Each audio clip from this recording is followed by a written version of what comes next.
Just a couple of guys, a couple of microphones, and a heck of a lot of know. It's Football on the Know with Jim and Joe.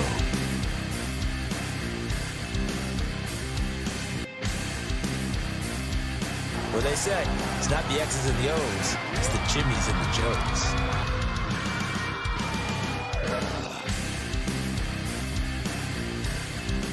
All right, what's going on, everybody? Welcome to another episode of Football on the Know. I am Jim McPhee, and alongside of me is Mr. Joe DeCapita. What's going on, Odos? Welcome back for another edition of Football on the Know Show. Yeah. Say, just get it out there. Get it out there real quick. So, welcome to the show. If you're new to the show, could you do us a huge favor?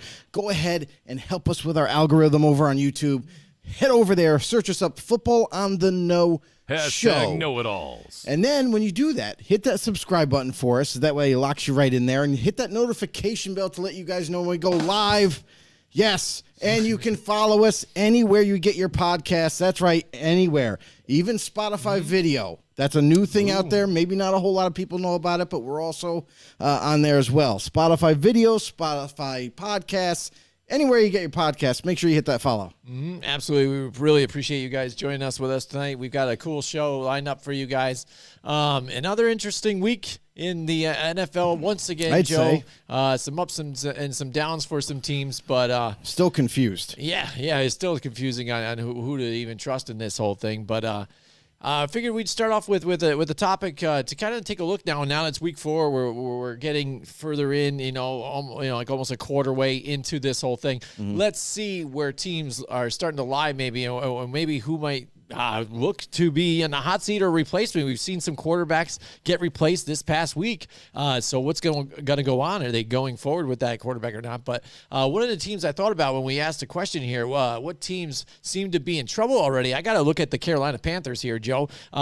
They're up and down. They played tight against some teams, but then, other teams like the Giants, they look so good. They looked terrible last week. Baker Mayfield looks not very good. And for a guy that, again, for people that were in his side saying, oh, maybe it's not him, maybe it's just, the atmosphere, whatever. He gets move on. He gets, goes to the Panthers, a new scene. You're the guy. Let's see what you got. And it looks like a lot of the same. He can't get the ball to like your key receivers like DJ Moore and stuff, and just not looking very good. And this team is kind of going nowhere right there at this point, giving up only getting a 32. They're ranked 32nd in yards on offense. So basically a lot of 3 and outs for this team. Well, I mean, Baker Mayfield, he's shown us some highlights at times. He has. Whether it be with Cleveland or with Carolina, he's had some nice flashes here and there, but he just can't put all of those highlights together in the same game. And that's where it comes to consistency. As a quarterback, you need to have consistency in your game. You can't be like throw to throw or play to play. You're going to be up or down. He's got to have a little bit more consistency throughout his throws, throughout his decision-making, and throughout his playmaking, really. I mean, what we've seen so far in Carolina, and this was supposed to be the guy. This is the reason why they made that trade, to get him, bring him in. Even though they had Sam Darnold in their back pocket, they're like, oh, no, this is going to be it. Matt Rule was convinced, if you get me Baker Mayfield, this is going to be a winning football team. And offensively, we just haven't seen it been put together on the same field for the first quarter to the last. So with Baker Mayfield still struggling 4 weeks into the season with this new team, new teammates, and new offensive philosophy, we're not seeing the results. And if you're an organization like the Panthers, who have had high hopes because they are one of the younger teams in the NFL football league, that you see promise from them. Defensively, they look really good, but they're on the field all the time now. Offensively, they haven't been able to put it all together. And yeah, you could definitely, some of the blame, you could even say half the blame is on Baker Mayfield, but it's not just him. The offensive line too hasn't been that good as well. So yeah, everybody likes to point the finger at the quarterback because yes, they do carry a lot of the burden, they carry the blame, and sometimes everyone, when they win, they're like, oh, Baker Mayfield showed up. You know what I mean? Right. But we're not seeing that right now, and it begs the question at this juncture for Matt Rule, because we know that Matt Rule has had rumors swirling about him being on the hot seat now because he wanted to bring Baker in. That was kind of like his little push. He said, you get me Baker and we're going to win. And they're not winning. So that's one part of the equation. The other part is Baker, no matter what, whether it be in Cleveland or now in Carolina, still hasn't been able to prove to everybody that he is a starting capable quarterback. And because of that, now, I'm sorry, but the rumors are going to start swirling around saying, hey, what about Sam? Is he? Yeah, he's still there, right? Like when we had Sam Darnold last season, before his injury, the guy was lighting it up. I mean, he really was. He was 5-0 before the injury. And then once that injury happened, the whole season got derailed. Right. I know. But again, when you look at the team, like you said, and it is offensive line too. Baker Mayfield sacked 11 times already. If you look at the pace that he's on, he's about to get sacked 50 times this season. So it's going to be pretty bad for them. And that's why you can't even get your main star in Christian McCaffrey going. And that's what they got to do. They got to be able to run around and revolve around him, get the running game going, much like what he was able to do in Cleveland. You had your Nick Chubb and you had your Kareem Hunts. You had to get Christian McCaffrey involved in this offense, and that's one thing they haven't been able to do either as well. So when the running game's not going, defenses then just pin their ears against Baker Mayfield, hoping he can make a mistake. And that's why, again, a lot of these 3-and-outs, they're worst in getting first downs. They're almost worst in passing too as well, and even rushing, they're 27. So not getting Christian McCaffrey his yardage, and that's got to be your key guy. And having these wide receivers out there, like I said, like a DJ Moore, Robbie Anderson, these guys getting them the ball, the guys that you brought here to do something, and you can't get it done. That defense can only do so much. They're holding it to some low-scoring games here until it finally breaks, and then now. I mean, you do have injuries, and I get that again, but like you said, Matt Rule has had his time here. He went out and he's like, I like this Sam Darnold. Let's get him from the Jets. Let's bring him over. And that's been an up and down battle here. So let's go get Baker Mayfield. No battle. Well, kind of at first, but he was battling himself with, like the mono and then the injury too, not being able to stay on the field. So he's left searching. So where else are you going to point fingers now when you're the franchise, you're the owner? Is it going to be Matt Rule's going to be hitting the road, or is it going to be, hey, you've got to pass here now because you're here with Baker Mayfield. Let's work it through here. What is his leash? I know it's still early. It's week 4. But when you have to face a team, especially like the 49ers this week, I mean, do you stick with Baker Mayfield even too and see what he can do against a tough opponent, or do you throw Sam Darnold in there and then that doesn't look good for him if he doesn't show against a tough opponent now? So, I mean, that doesn't help him get success either. No, that's the thing, though, is Baker's had his time. Like, we already have seen Baker enough with Cleveland.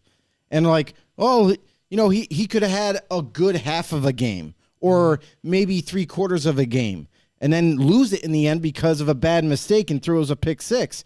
We've seen this before in Cleveland. Now it's come to Carolina. I know it's a different offense, but even with it being a different offense, we're seeing him still struggle. So, I think this is where the blame is going to start to be put is on Matt Rule at this point. This is a quarterback that, listen, just like you mentioned, Sam Darnold was chosen. He's like, Matt Rule's like, get me this guy. We're going to be a good team. We're going to build around Sam Darnold. And then, unfortunately, last season, he was on a roll and then got injured. Now you fast forward to this season. Now it's almost like, okay, another offseason happens, and Matt Rule's like, no, hold on. Forget Sam Darnold. Get me Baker Mayfield. And that's going to be the answer. You got to stop playing hopscotch quarterbacks because your tenure in this league as a head coach is very, very short. Very short. And if organization or the front office of that organization does not see results relatively quickly, then that leash gets pulled tighter and tighter and tighter until they pull him right out of that position. Because as a head coach, we've seen it before. We've even seen head coaches get fired after a year of leading a team. Yeah. Matt Rule, listen, you've been given opportunities. Like, they've gotten you. Listen, they've drafted well. They have done that well. They've brought in some free agents here and there when needed. And And then with the promise of the quarterback position to be taken care of, they bring in Darnold. That Matt Rule, for some reason, just didn't like him or didn't believe that he was going to win more games because he was hurt. So they moved on. Now you got Baker, and you're not seeing any results. You're not seeing any positive results. You're seeing a lot of blown games because of some of Baker Mayfield's play. So now I think you're at a juncture here where you need to prove to your bosses that you can win games. Mm-hmm. And this is the year he has to prove it, because if he doesn't, I'm sorry, but Matt Rule is going to end up getting fired in Carolina. Mm-hmm. They're going to move on. They're going to find someone else to get some results. So there's a lot of pressure on Matt right now, and he can feel it. It's on the back of his neck right now.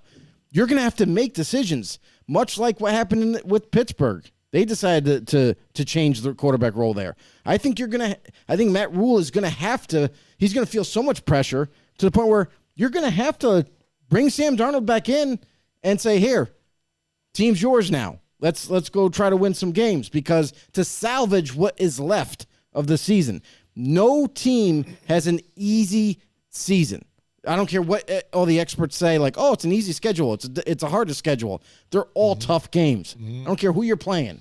We've seen surprises, right? Look at the Colts. Yeah. Thought the Colts were going to get mopped the floor with the Chiefs when the Chiefs played them. And the Colts actually ended up winning. Shocker.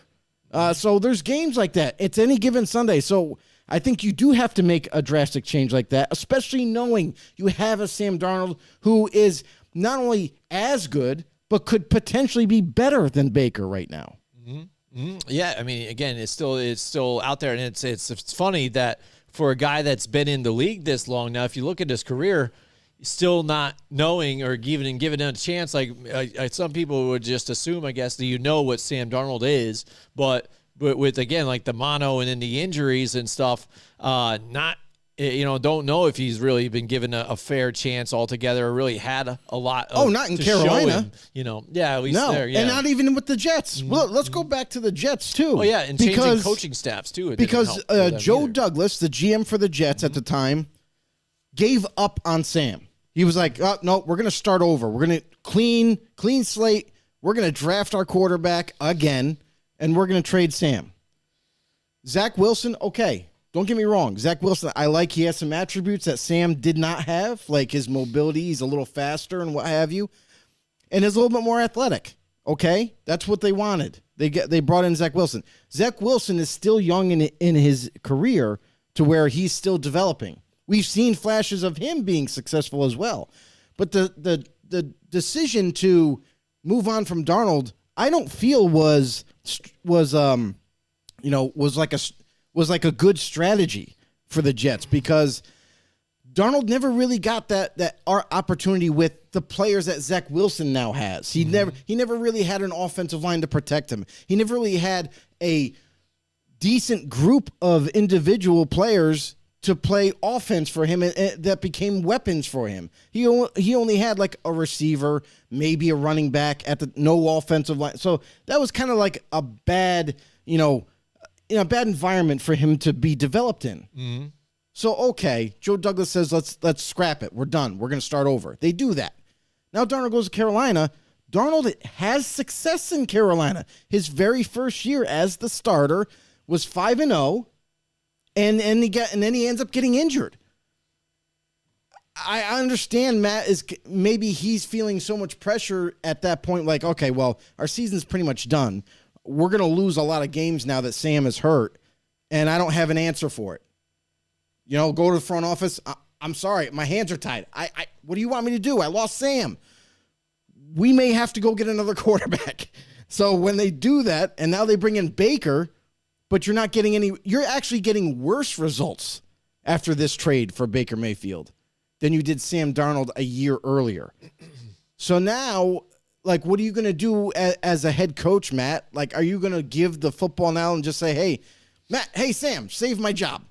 Save my job, Sam, because I don't know what else to do, and Baker's not who I thought he was going to be. Right. I mean, it's one of those things I think you kind of seen it coming, though, too, because even the season prior too, there was rumblings about it too that possibly he would be on the hot seat. So if it continues here again, it was like the last resort to go out and get a Baker Mayfield to see if this is the thing that's going to light the spark, that's going to get it going. A healthy Christian McCaffrey, and you haven't seen any of that really. It hasn't been able to be productive. For them. But the thing in a division where it's kind of anybody's game right now, with the way the Buccaneers are playing right now and don't look very good with the injury bug that they have, the Saints playing the way they are, the Falcons actually are the dangerous ones right now at this point in that division. You know what I'm saying?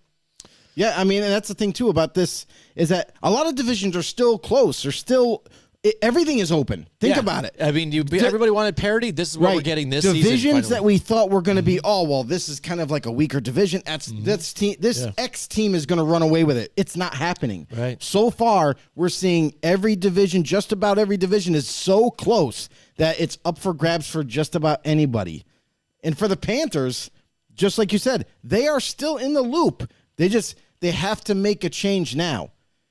But my thing is, like, I don't think if Matt Rule does decide to move on and get Sam and say, here, you're going to run the team now, and they have success, how bad does that look at Matt Rule? It looks really bad for him because now questions are going to arise, like with his decision making as a head coach, as a player personnel evaluator.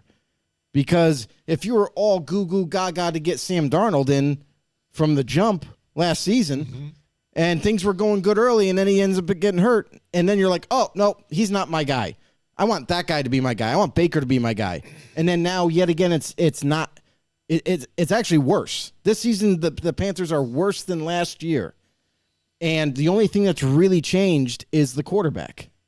So, and mind you, Christian McCaffrey also was injured last season. Yeah. So you got Baker, McCaffrey is playing, and you're still not able to put points on the board?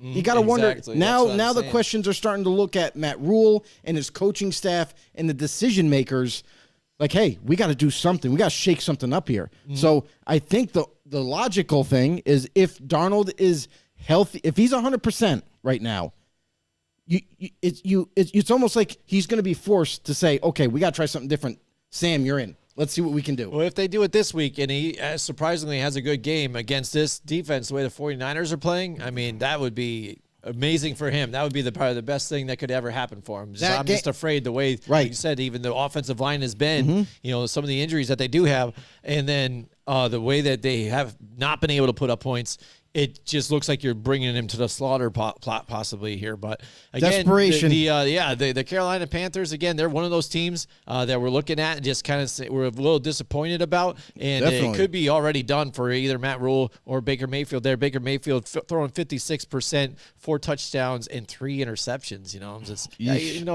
Some of the plays, it seems like he's trying to throw the ball away to stay safe, but still managing to get those turnovers to kill your team. All right, now you brought up the other team that I was thinking about too. Is you got the Indianapolis Colts. This Colts team, the thing was the missing cog to the wheel, or to this machine that they were missing was quarterback. For the past couple of years, even they tried to do it with Phillip Rivers here and get it done. The veteran Carson Wentz, and they made it close. And then the Carson Wentz experience, and now you see how that's working out for the Commanders. You want to talk about a team that feels foolish too as well. The Commanders could be on this list too. Is what they did. Got suckered. Yeah, well, I mean, it should have already been there. I mean, how could you be suckered like that? That's just this foolishness. Like, anybody really thought that he was going to come to the Commanders and do things? Yes, the coaching staff thought that. I just don't get that. The front office of Washington, the coaching staff of Washington were absolutely convinced. They're like, well, Carson Wentz is on the market.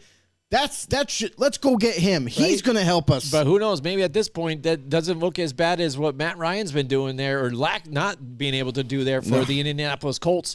Again, the defense has been able to hold up for them. Ranked 6th in passing yards, not being able to give up stuff there, or even on the run. So they've been holding, again, one of those bend but don't break type of defenses until it finally goes, because this offense is so inept. They're ranked dead last in giving and getting points in offense. So again, for a team that has and they had some injuries at wide receiver early on. We get that and stuff, but for Matty Ice, the guy who's been able to get these offenses going. He's been in those type of high-flying offenses, but then also with a good running game. When you got a running back like Jonathan Taylor back there too, you can play it safe and run the ball and then just not make mistakes on offense, with the throw. And he's been doing that on top of it, and it just doesn't look good for them, and they can't get into these games. That's why it's such a surprise that they were able to beat a team like the Kansas City Chiefs. Yeah. And that the Chiefs defense is by no means one of these elite defenses either. No. I'd say decent. The front line has been playing really well, but again, that secondary is lacking. But for him to come out and get a win here, but then last week, again, lay an egg, not being able to beat one of these divisional opponents, a team that's been kind of on the ropes too in the Titans, but now they're finally getting things together and making a surgence. And maybe you turn it, and not you could look at the players, but is this possibly a Frank Reich thing again? Because who else is there to blame when you got an issue here? And because when you got a guy like Mike Vrabel, a really good coach, situational coach, really aware of the rules and the way things are going, and even though things were bad, turning this team around, and they don't have the best weapons at wide receiver either, but getting the ball to their key weapon, and that is Derrick Henry, and turning out some wins here for them. But the Colts look kind of lost out there, right, to me. You talk about being inept. What's inept about this team is there's a couple of different things. What I've noticed by watching them, and one, Matt. Well, listen, when we were coming in out of the offseason, we're like, Matt Ryan, first time in his career, is going to have one of the best offensive lines to protect him and what have you. But the problem is that there are no real weapons besides Michael Pittman Jr. That's the problem, is lack of weapons. Jonathan Taylor, he's hurt. He's not even playing tomorrow night. He's not going to be playing. So he's ruled out. Naeem Hines gets the start. So, and don't... not to say nothing, but he's a really good player. Like, he's really good. He's been a rotational player for this team for quite some time, for several years, and is a very good compliment. So now he gets a start. We're going to see him with this opportunity. I think he's going to ball out. He's going to do just fine. However, when you don't have anybody but your number one receiver is Michael Pittman Jr., it's his second year. He's going to take a jump forward, and he has. But everybody knows this. So, yes, you have a rookie counterpart opposite him in Alec Pierce, and the expectation was, well, maybe Pierce is going to get fed the ball a little bit more because that's going to split this defense up. It's going to keep the passing game rolling, but it hasn't worked out that well because Alec Pierce is good as much speed as he has for a big receiver and his route running ability. He's having issues getting open, and then Michael Pittman Jr. is getting double teamed. So because of the lack of weapons, and you're not being able to run the ball because most of the time you're behind. So you're forced to be one-dimensional, and it's just not working out. They don't have that go-to guy besides Pittman Jr., and they need more weapons in that receiving core in order to be more effective. And then defensively for the Colts, they've played admirably well. They have. But just like you said before, they're a bend-but-don't-break team defense with new defensive coordinator. Gus Bradley is now there, which that's how he's always run his defenses. And it doesn't matter who you have personnel-wise, they're going to be willing to give up yardage, and they're going to roll with the punches, so to speak, type of defense. And that's kind of what you see on the field when you're watching this team. And before you know it, now they're so far behind, they got to try to play, catch up. And you're just playing into the teeth of a defense. Absolutely. We've got Cody Raptor in the house with us tonight. He says Ryan's missing his big elite player he always had. Pittman is solid, but he can't do it all alone every week. Exactly. And they need more guys. That's the thing. When you look at it and you look at the team, then that's the one thing Atlanta always kind of did. They were always able to go out and get that type of receiver or big player for their quarterback. You even think about even finding a nice steal in Roddy White even back then for having him there too as well. Somebody to dish it down to. The ability to have like a Julio Jones here for Matt Ryan was always a safety net, I think. That's why I think he's always partnered with a guy like a Matthew Stafford. Not exactly elite, but he's near there. But is he, not a victim of it, but is he paired with it just because he had Julio Jones, and Matthew Stafford had a Megatron and Calvin Johnson, so they always gave it to them all the time. They were the duo to get it done. So is that what we were looking at? Was he a product of that? How good really was he? I mean, and he was good at times, I think, enough to manage your team as well and get there to the Super Bowl. Just in some of those big moments, I think he wasn't able to perform. But now you're seeing him with less and not able to get it done like you're hoping to get out of the veteran. You got to wonder too. Is like now that we're getting close, you're seeing injuries pile up this season, and even cuts. This is something interesting because the Arizona Cardinals they signed off of the Raiders practice squad Billy Price, who happens to be a center, former top 3 pick from the Bengals, decent player, right? Still out there. They grab him, but in turn, when you do that, you got to cut someone off your active roster. So they cut none other than the guy that we thought was going to get cut before the season started, Andy Isabella. Guess what position he plays? Wide receiver. There's teams that need wide receiver right now. Your Giants need it. Odell Beckham went and visited New York to see, what was up there and how much would they possibly be willing to pay the man to come back to the NYGs. And then also now you have a guy like Andy Isabella that's also out there. And there's going to be teams that I'm kind of curious to see how the waiver works because obviously, if a team puts in a claim, the highest ranked waiver team gets him. But I'm wondering because his contract isn't anything right now. It's still like his rookie deal. Yeah, I mean, so one, I'm curious to see if anybody puts a claim in on him, and if they don't, now it's open. You know what I mean? Now he can go literally anywhere he chooses. And if I was him, I'd go to a team that is in desperate need of receivers. You think about Green Bay. You think about New York. You know what I mean? New York, listen, they're decimated with injuries at that position. Yeah, Cody they definitely says need here, help. he goes, I would be pumped if the Giants picked up Isabella. I liked him a lot coming out of college, and his speed could really help stretch out the field more. Just even being on the field is an upgrade, at this point for the Giants. And even well, you know what, Jim? He actually can catch too. Believe it or right. not. Imagine that. Yeah, that's one other thing that we're lacking too for wide receivers. I think your job is to catch, and we don't have any of those. He can get open and catch. Yeah, and then the big playmakers, the guys, the little scrappy guys, they haven't played either. They've been on the sidelines injured every week. We haven't been able to see Wandell at all, and then Kadarius Toney again too, just MIA. And then you look at Green Bay Packers, right? Yeah. They're a team that, everybody's, even Rodgers himself, before the season even got it, he was like, I don't know how I can win with these guys. All these young guys, they don't know what they're doing. But pleasantly, Romeo Doubs kind of blew up last week against New England and is starting to become that go-to deep threat with guy with speed, not Christian Watson.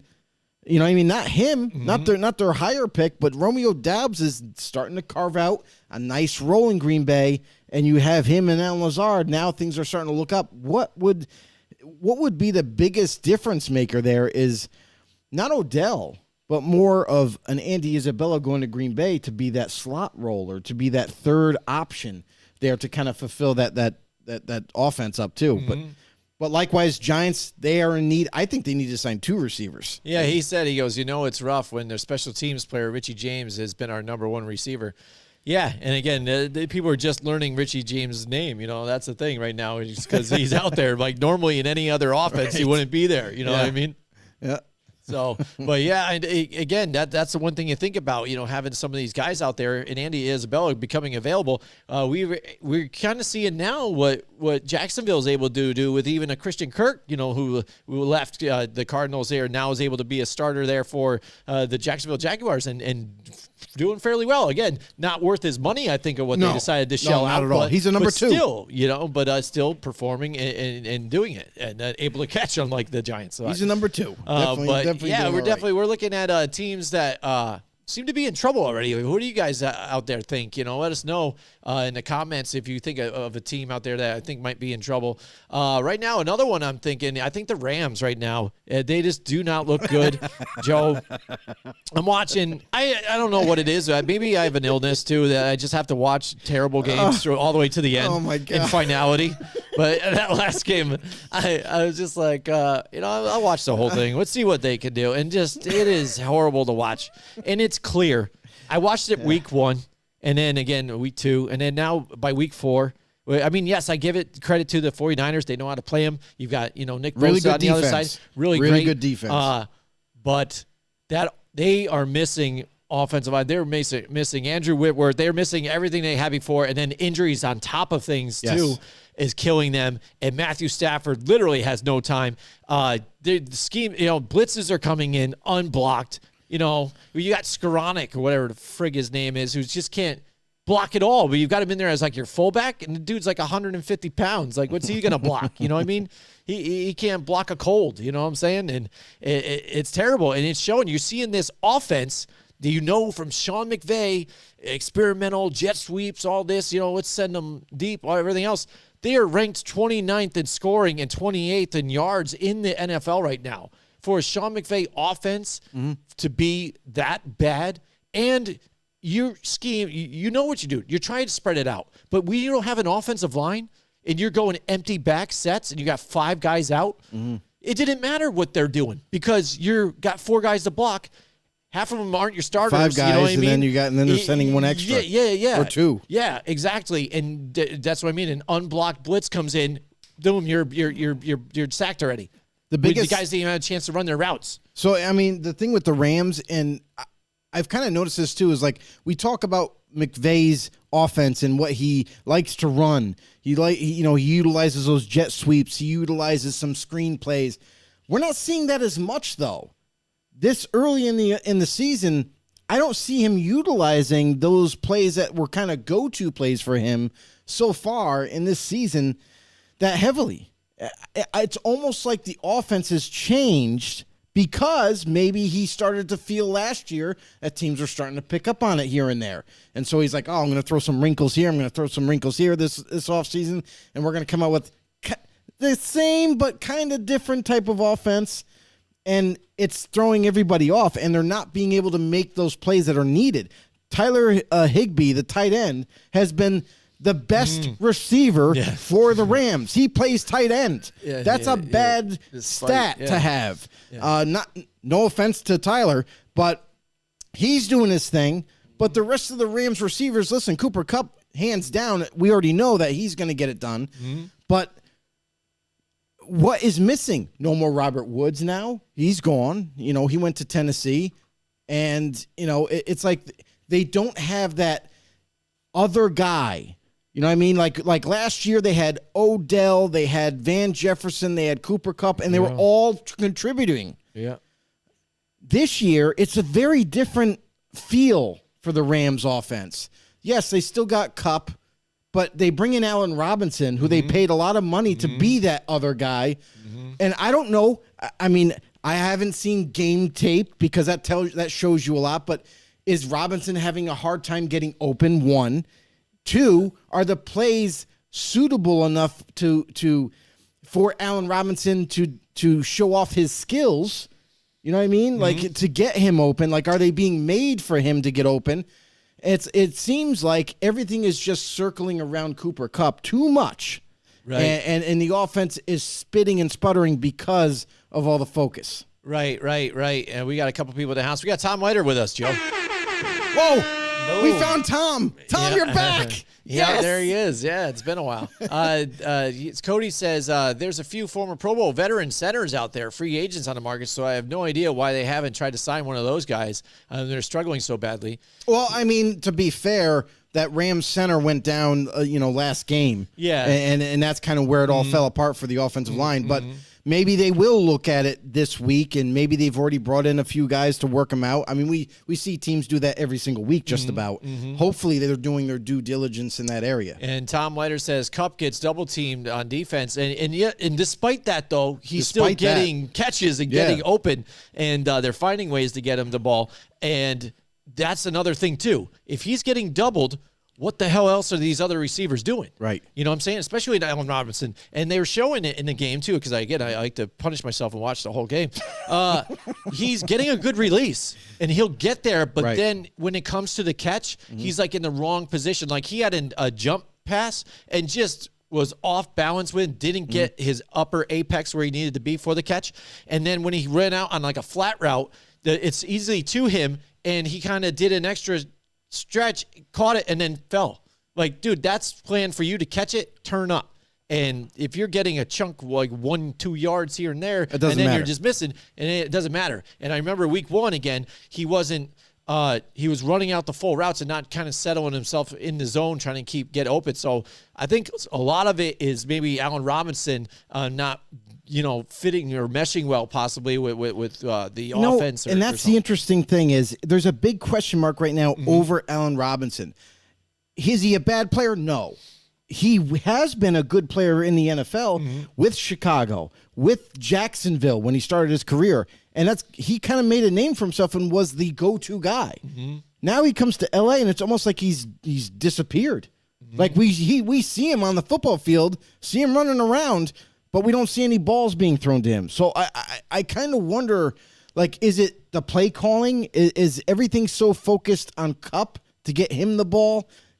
So much so that it's, neglecting some of these other receivers like a Van Jefferson, like a Allen Robinson. I think they need to do a better job offensively to spread this ball around to Van Jefferson, to Allen Robinson, take that pressure off of Cooper Kupp, because then everybody, and that's the thing that we've noticed right already, is everyone's focusing on Kupp and you're still trying to get the ball to him. You got to be kidding me. You got to be able to spread this around. Otherwise, this offense is going to continue to struggle. Absolutely, absolutely. And Tom also said, did you mention Cole Beasley retired? No, but you have. Tom, congratulations. There you go. Our know-it-all right in the chat. See, boom. Yeah. News. Yeah, news. There you go. We got it scrolling on the bottom, but thanks, Tom, for bringing that up. Yeah, Cole Beasley retired, and it was kind of I was talking to my dad today about this, and I was like, hey, did you hear about Cole Beasley just retired? And he goes, oh, really? That quick? Quick, everybody's surprised because he can still play.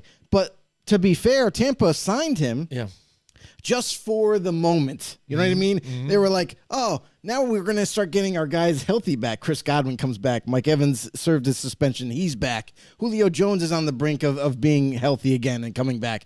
They're like, okay, have a nice day. You're cut. Like, what the heck? So Cole Beasley, I'm surprised he was decided to retire so quickly, though, because I feel like teams like the Buffalo Bills, his former team, Isaiah McKenzie has a concussion. He could have ended up signing right back with them. You know what I mean? So, but yeah, it was a little bit of surprise because I still think the guy can play, but maybe he just kind of reached that point and it took for Tampa to sign him to kind of let that sink in, but he decided to retire. He's done. Yeah, it's crazy. I mean, and that's maybe what he looked at. He's like, all right, I'm just this little piece here, try to get it done or whatever. It's not really in the future. I'll just walk away. He wants to be more point. Maybe his rapping career is going to take off now, Joe. Who knows? Maybe he can focus on that.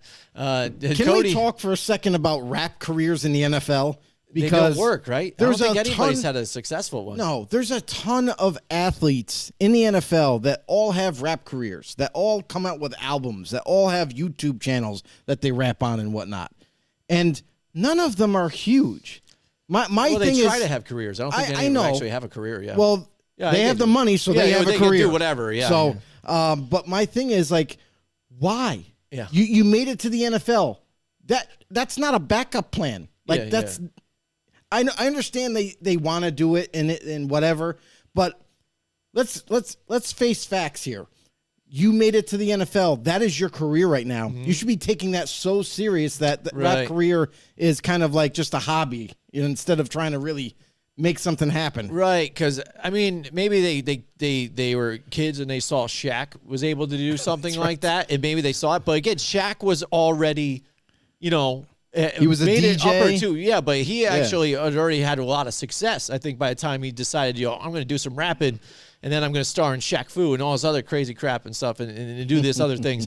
But, again, he's a well-established athlete, though. So maybe they saw this and wanted to branch off into something like that. Because, again, especially athletes these days, they got their hands in a lot of different things. They want to do different things. They want to start clothing lines. They want to do this because they also think about their future investments to try and make their careers, whether it be the NFL or something else, more lucrative. You see other Joe Burrow even just started his other foundation, which is great about that they're doing to raise money, so they got their charities on the one side, but then also things they like to dabble in, like TB12, like Tom Brady does and stuff like that, and make lucrative careers doing other things. Revenue streams. Says, yeah, absolutely. Revenue streams. Cody Raptor says, Van Jefferson, is he back or is he still on the IR? I know you got the injury list, I think. Not that it doesn't show him on the injury list. If he's back, it depends on when he went on IR. That's how you know. 4 weeks later, he'll be out. Mm-hmm. Mm-hmm. All right. Well, one last team. I think I don't have them, set up here, but I was looking at it again. What about the Patriots and what happened to the Patriots this week, Joe? I mean, losing Brian Hoyer instantly, having to go to third string Zappy, Bailey Zape, yeah, and just again, you're like, holy crap, here we go. But they kept it close against Green Bay, and this is the thing about Green Bay that always bothers me, Joe, this season especially. It seems like they're just happy with hanging in with these teams, whether it be a good team or a bad team. They're not getting separation at all. And you had your third-string quarterback in the Patriots challenging you here. Be it that one delay of game that should have been called, the delay of game that he ended up getting a touchdown on is complete BS. Like, are they still the Patriots still in the referee's pockets? I guess. Like, I don't get this. I think a lot of teams have gotten away with that. Holy though. crap! A lot of teams have. This season, I'm kind of seeing that. You know what I mean? And they try to justify it like, well, you get that half second. No. Longer than that. There's no such thing as a half second. You don't get a half second when the clock says 0. That doesn't make any sense. Yeah, let's tell your kids that when they're running in track or something like that. You got the timer going. You're like, hold on. When it hits 0, you get that. Now I look down at 0, and now it has to be it. You don't get that other look down. What the hell is that, dude? But did this happen for Green Bay again? But the Patriots in a tough division already to fall again, and now you've got this issue. So now they're looking at other quarterbacks to come in. Right. And the Jets pull off another win, so bounce on in front of them, and it looks like the Patriots are going to be at the bottom of this division like we might have called early on. It's still early in the season, but what I'll say about the Patriots is that they have been playing a hell of a lot better from 2 weeks ago. We noticed in week 3 a kind of a turnaround, especially on defense, that they started to play a lot more aggressive. They started to play a lot better. They were in better positioning, and the team has been playing better for it. Offensively and defensively, this week, we've seen everything come together for New England. They applied pressure. They had good coverage. They made, Aaron Rodgers, his life wasn't so pleasant that week. I mean, the Patriots were really giving everything they had in that game, and they still kept it as close as they could have. It was a surprise. I thought Green Bay honestly was going to start pulling away in the second half, and they just couldn't do it. So I will give kudos where kudos is due. New England is playing a lot better football right now, and they're surprising some people now at this point. Even though the record is what it is, they are now, it looks like they are the New England Patriots that are competitive and are going to be in every game. And that's the one thing when I talked about earlier, first of all, Cody, he says, worst thing ever, too, with that delayed game. There was a good 4 or 5 seconds after he hit 0. Yeah, I don't know what's going on there. That's the one thing I brought about before, the way coaching is. Everybody wants to dog Bill Belichick now that, maybe he's dealing with some growing pains here. Now he doesn't have Tom Brady. Tom Brady had instant success, mind you, with a lot of stars there on that Tampa Bay roster, and they even started to pick up others because people, they'll flock to a team that looks like it's already set up with other stars, and they'll take veteran deals to get there, and they kind of loaded that team. But Belichick going through the growing pains, and to be able to, you saw him on the sideline talking to the third-string quarterback there, and then talk him up and play that game, like you said, defensively as well, against, look at, this maybe even shows you maybe even how the AFC is still. This is supposed to be, the NFC basically has nobody, and the Packers is supposed to be the team coming out of the NFC, you would think, that has to make that surge that is talked about as one of the better teams in the NFC, and the Patriots brought it close to them down to the wire. I mean, and that shows you what coaching does. I still for a third string quarterback to come in here too as well. And like you said, I it still help your think. defense. Well, I mean, we talk about third string quarterbacks, but the thing is like, what have the Patriots always done a really good job of? Getting players that fit their system, and that's what Bailey Zappe is. Bailey Zappe, they're not going to ask him to throw a 50-yard pass down the field. They just want him to be accurate, on time, good decision making. You know what I mean? Not hold on to the football. And that's what that offense is all about. That's why he fits it perfectly. You know what I mean? So that's what they've done so well for so long, and it's still continuing today. Now you look at, the Packers in the NFC and the strength of the NFC versus the AFC, and it looks daunting that the AFC is so, you could say, superior at this point. And that's where you're starting to see these games where, like, a team like the Patriots, who everybody is kind of at time, certain parts of the week, everyone's kind of like writing off the Patriots and just thinking, oh, well, they don't have Brady anymore, so we don't know how good they're going to be. But they're still competitive. They're still in games. Yeah, they struggled the first 2 weeks, but they're still there right now. This is where we're starting to notice that hopefully, Mac Jones comes back sooner and they can kind of get back on track with him. But right now, the NFC is kind of wide open. There is no team. I know in the offseason we're like, oh, well, in this division, it's going to be Tampa Bay running away with it. In this division, it's going to be Green Bay. But honestly, there's so much parity now in both conferences that we're seeing a lot of upsets happening. We're seeing a lot of closer games than we thought was going to happen. And it's amazing, to be honest. As a football fan, every game counts. Every game is so close now. There's no more like 42 to 14 blowouts. It looks like everything is so close, and it's very enjoyable to watch. The Tom Leiter, talk about it here. Tom Leiter, Seattle Seahawks fan. He says Geno Smith, NFC Offensive Player of the Week, flash in the pants or just playing a bad defense. And Cody says flash in the pants. LOL. I'm going to use that one for sure. I think it's a combination of both. Because here's the thing: is that Geno Smith, what we've seen him do last season. Yeah. He struggled big time. He threw a lot of picks, and I think he threw like 4 picks in a game, and things were like, oh, wow, geez, no, I hope he doesn't win the job. But what you're seeing is that, like, Geno Smith came back this offseason, worked extremely hard, already knew the offense, so he had a leg up on a guy like Drew Lock, who got traded there. Yeah. And ends up winning the job outright and is starting to prove some people wrong, me included. I thought Geno Smith was going to be a disaster for Seattle. I'm happy when I'm playing. And the fact that Geno is, he's not killing it on the football. He's not throwing 350 passing yards and 7 touchdowns. He's not doing anything crazy. But what he's doing is he's managing this team extremely well. And in doing so, he's making some plays. He might have a mistake here and there, but they're able to overcome it. And with this young, youthful defense that Seattle has now that is looking really good so far, and this offense giving them a little bit more chances, giving Geno Smith a few more chances, it's starting to pay off. I don't think Geno Smith is the answer in Seattle. Yeah. But what you got to like if you're a Seattle fan is at least he's giving you an opportunity every single week to win a game. Yeah, you're seeing a lot of fight out of these teams, too. Teams that you thought were dead in the water again in their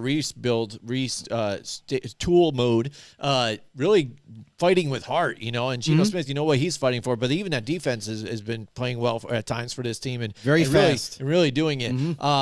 Paul Matty's in the house with us tonight, too, Joe. From Playa Linda Beach. Welcome to the show. Yes, he was drinking last week during the hurricane. That's right. He is still with us, hanging out. He was partying out there. Yeah, he was partying. He was loving it, dude. That's what they do in Florida down there. When the hurricane comes up, they go outside parties. and hang out and drink and party and watch our show. That's awesome. But yeah, I know the Seahawks, again, Geno Smith, it's a good story. Flash in the pan, I think, is what you mean to say. But flash in the pants, that's really sexy, too. I like that one.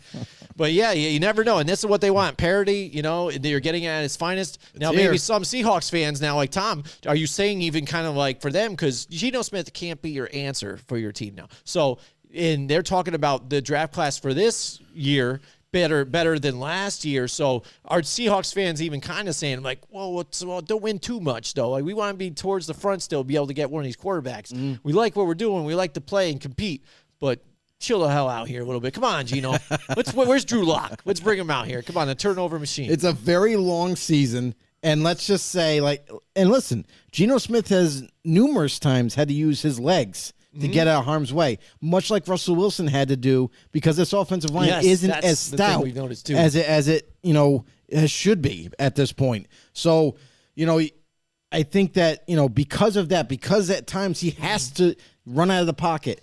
But what he's doing and what is kind of it has evolved his game is that when he breaks the pocket and gets out, he's not always just taking off. Right. He is still trying to find someone to get rid of to distribute the football before he actually takes off. So that's a nice part of his game that he's developed up to this point, and it's actually paying off for them. Right, and one other factor that he has that Matt Ryan doesn't have, he's got a DK Metcalf, a Tyler Lockett. And Tyler Lockett on the other side. And so that helps. Imagine one of those guys was over there. There's a couple of your tight ends that I just can't remember their names, but they are young tight ends. One dude I'm trying to remember, the first week I think I saw them play, this dude had long hair sticking out of the back of his helmet, and I think that he could develop into be something special at the tight end position for Seattle. He looked pretty good. All right, we got some comments here. Why don't you bring up the Cody's right there? Speaking of crazy teams. Speaking of crazy teams, per Cody Raptor, the Lions have the number 1 offense, but the 32nd ranked defense.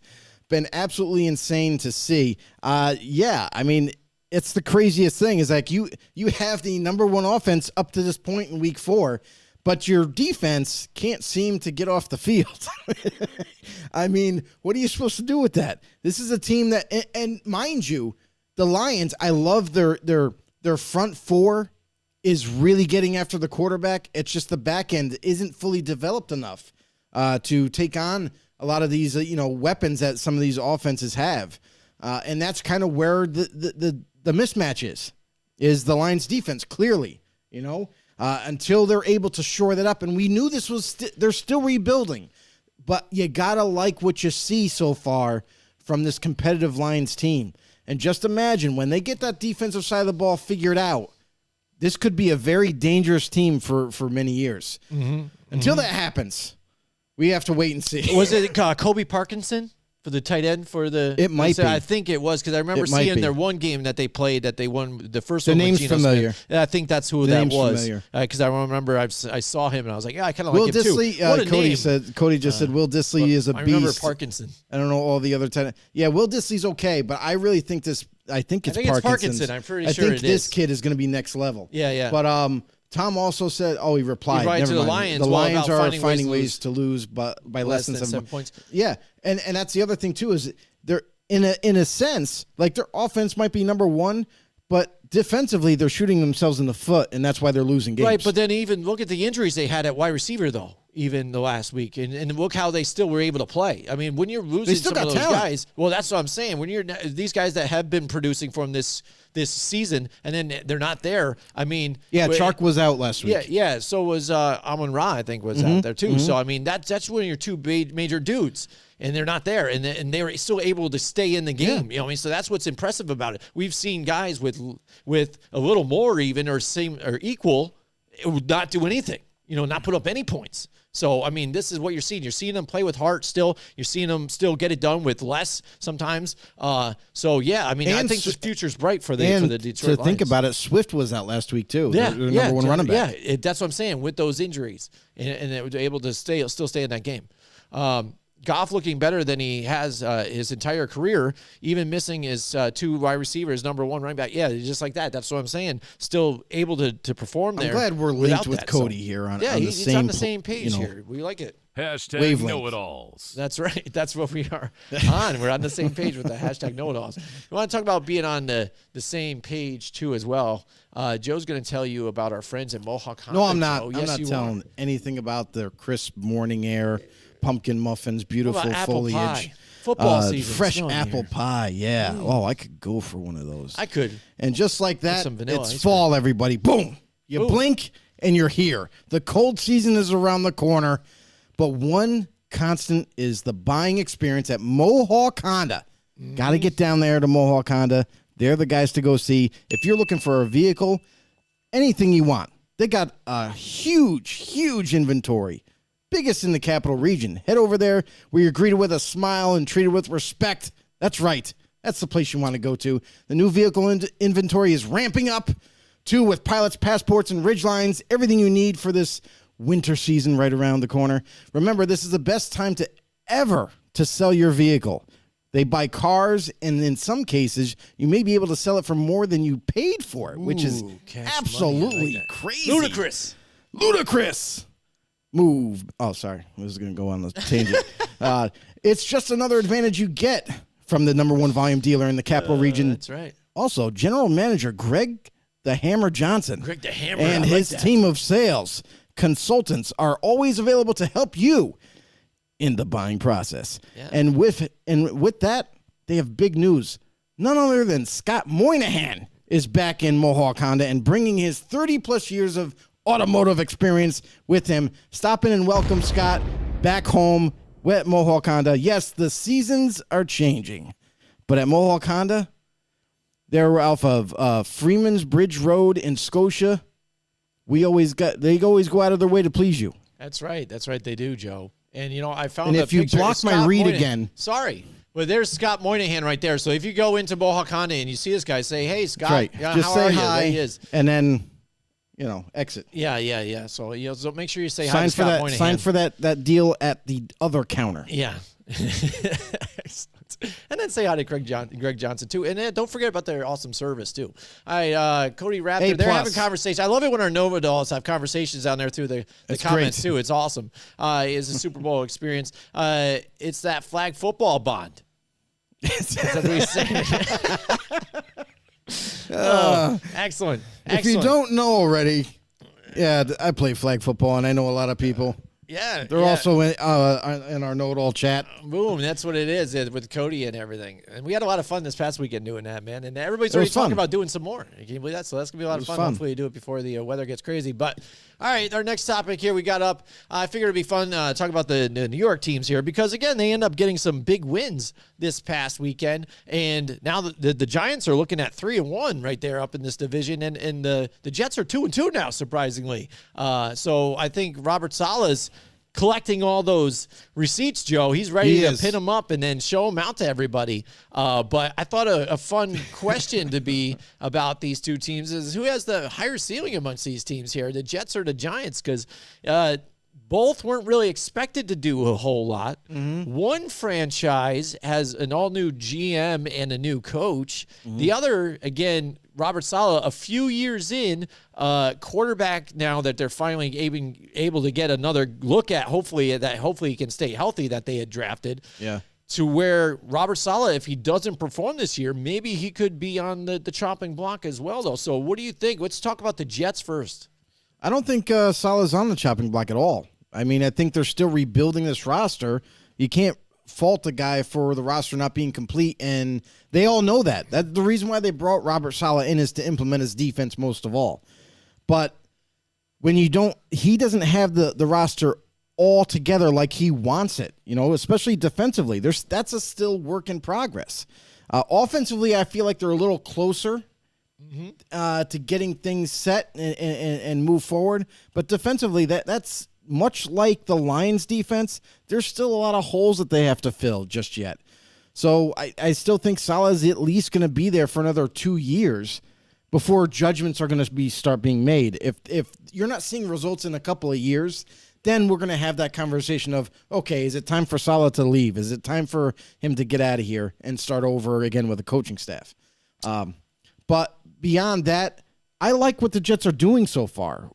The last 2 years, for the first time in Joe Douglas's career as a GM, has actually made the right picks, I feel like, in the draft, and he's made the right moves in free agency and in the offseason. So I like the direction the Jets are headed, and we're starting to see some surprises on game day from the Jets, upsetting some teams we didn't think they would upset. I mean, you look at that Cleveland game.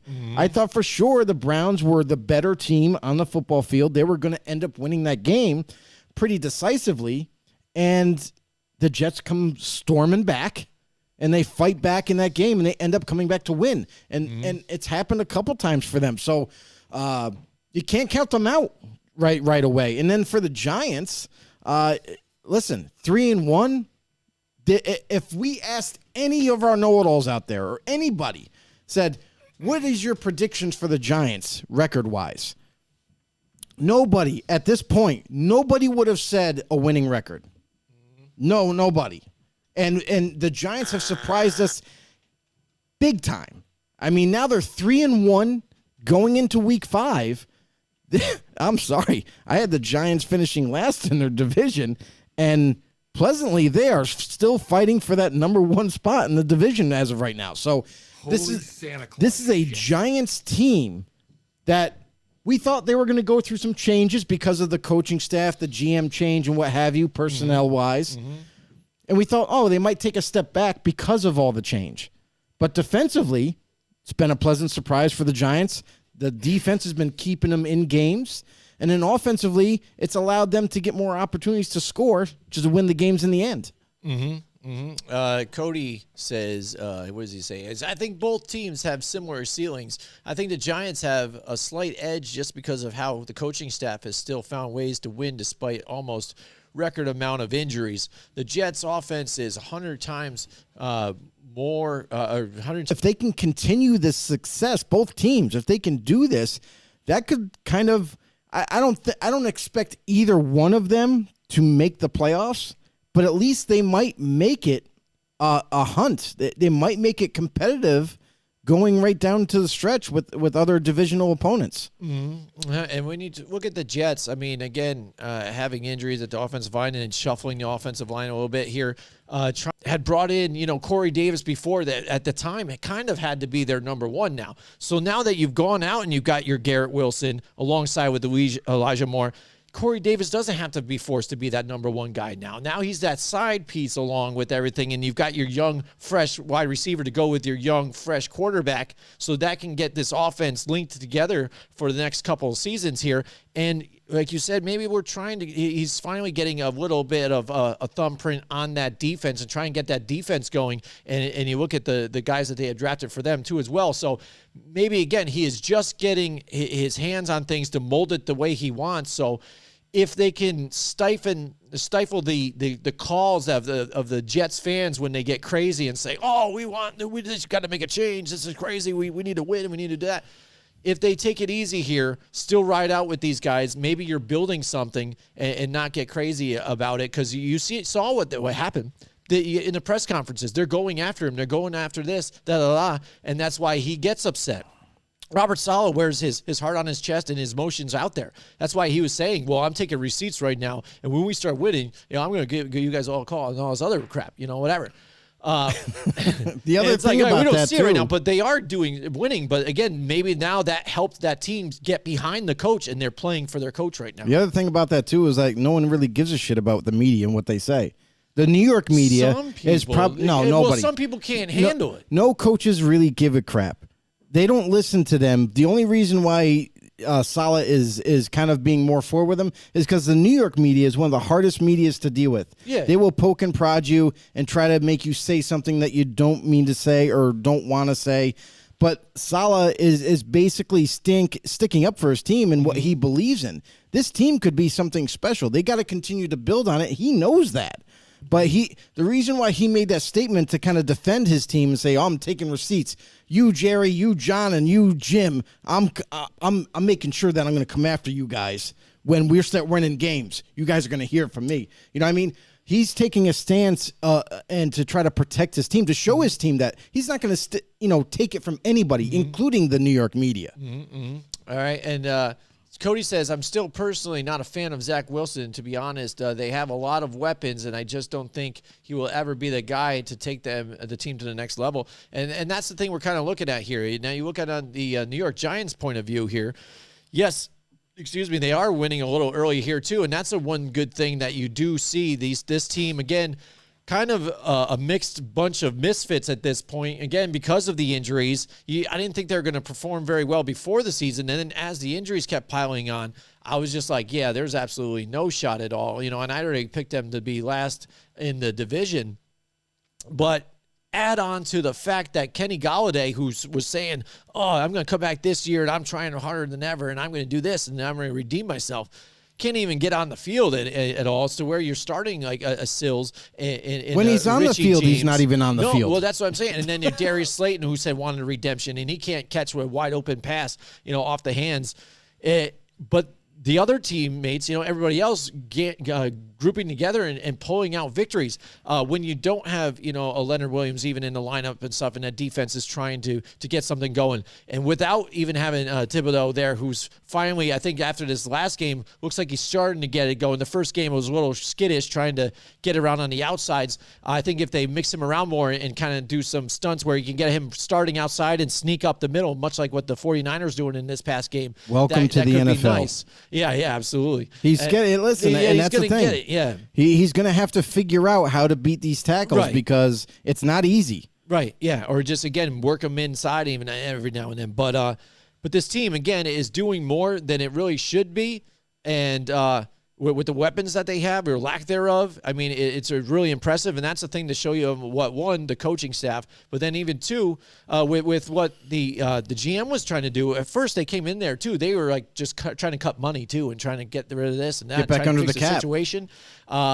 And they're doing it with less. And that's what you like to see when guys can do it with less. So you saw it with Bill Belichick, and that's what made him great. He grabbed guys that were cut or on waivers from other teams and turned them into superstars. You know what I'm saying? And this is what this guy's kind of doing.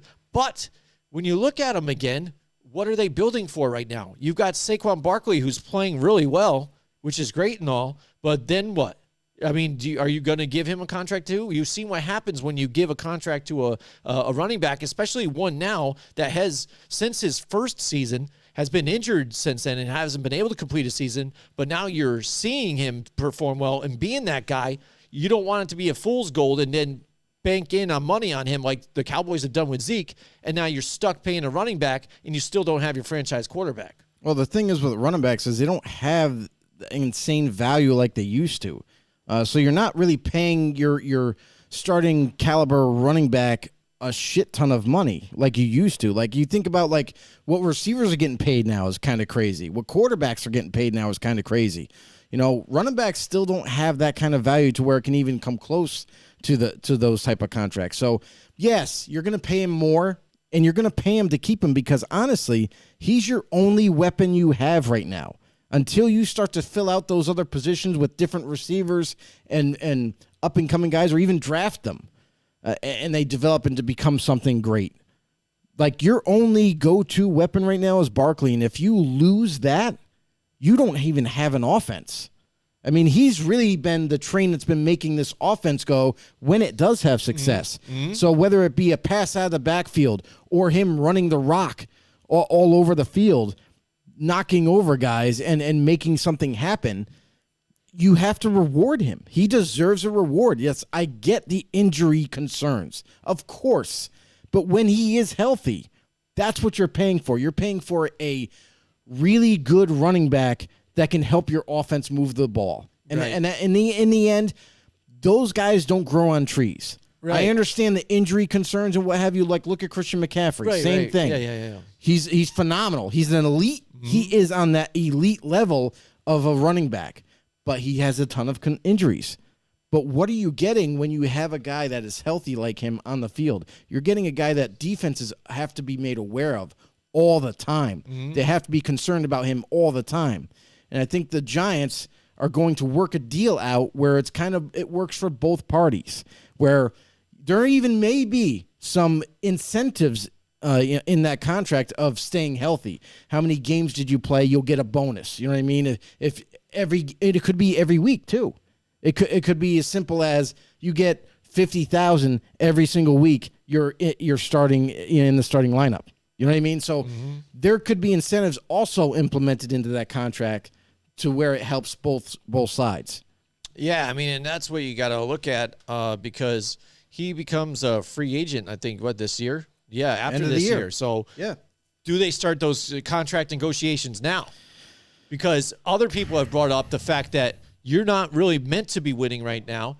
You're not sure what you have in your quarterback. So, do you go try and get these guys right now? So do you take your highest value that you have? Saquon's at his highest value right now. And do you try and trade him and get something for him right now instead of lose him maybe in the offseason if you don't get a negotiation going in a contract for him to get him to stick around?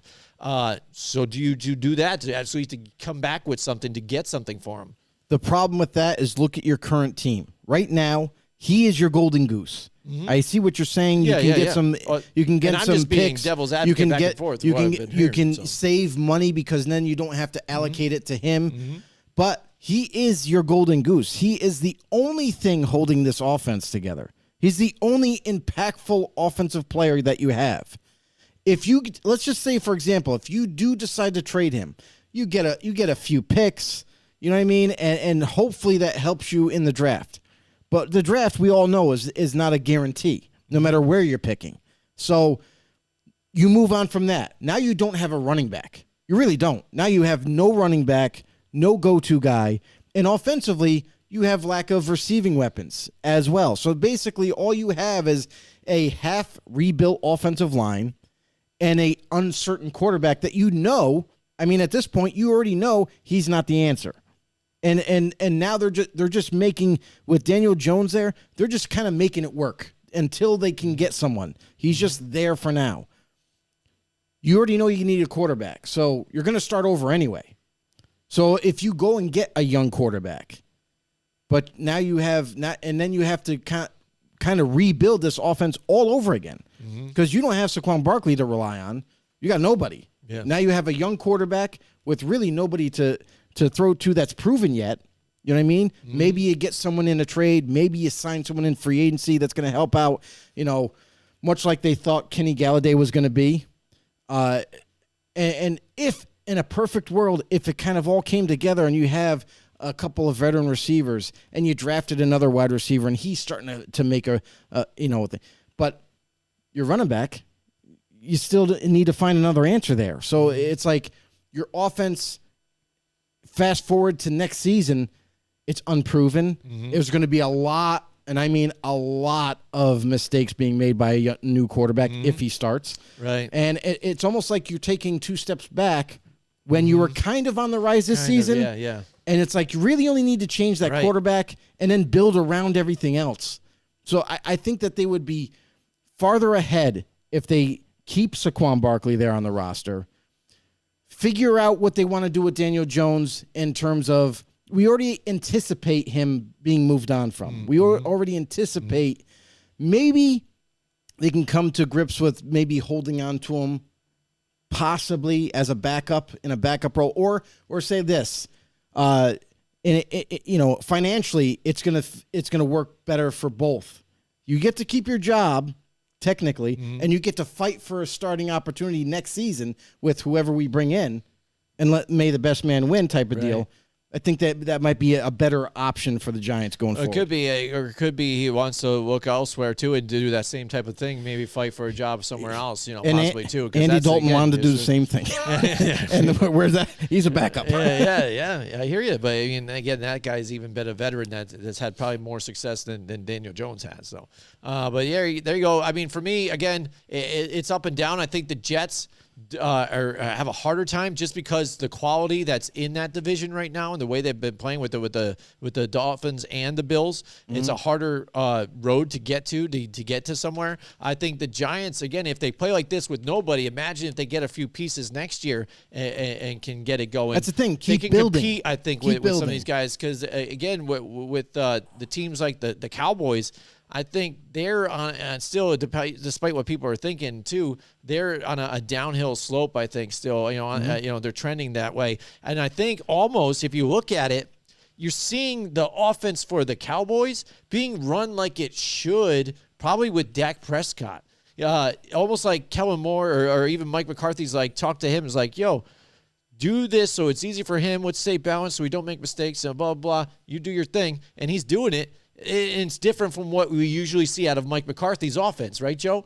So why not just cut the whole thing, see a Mike McCarthy, and just move up, Kellen and run it. And then if you're running it that way, that's all you need to do. You got Zeke there. You got Tony Pollard. You got Dak coming there. So then you can alleviate pressure for Dak having to do everything. Your wide receivers, hopefully, then Gallup will be back. Then you got a solid team, at least right now, for this season. Well, you look at what Mike McCarthy is for the Cowboys. He's a figurehead. Mm-hmm.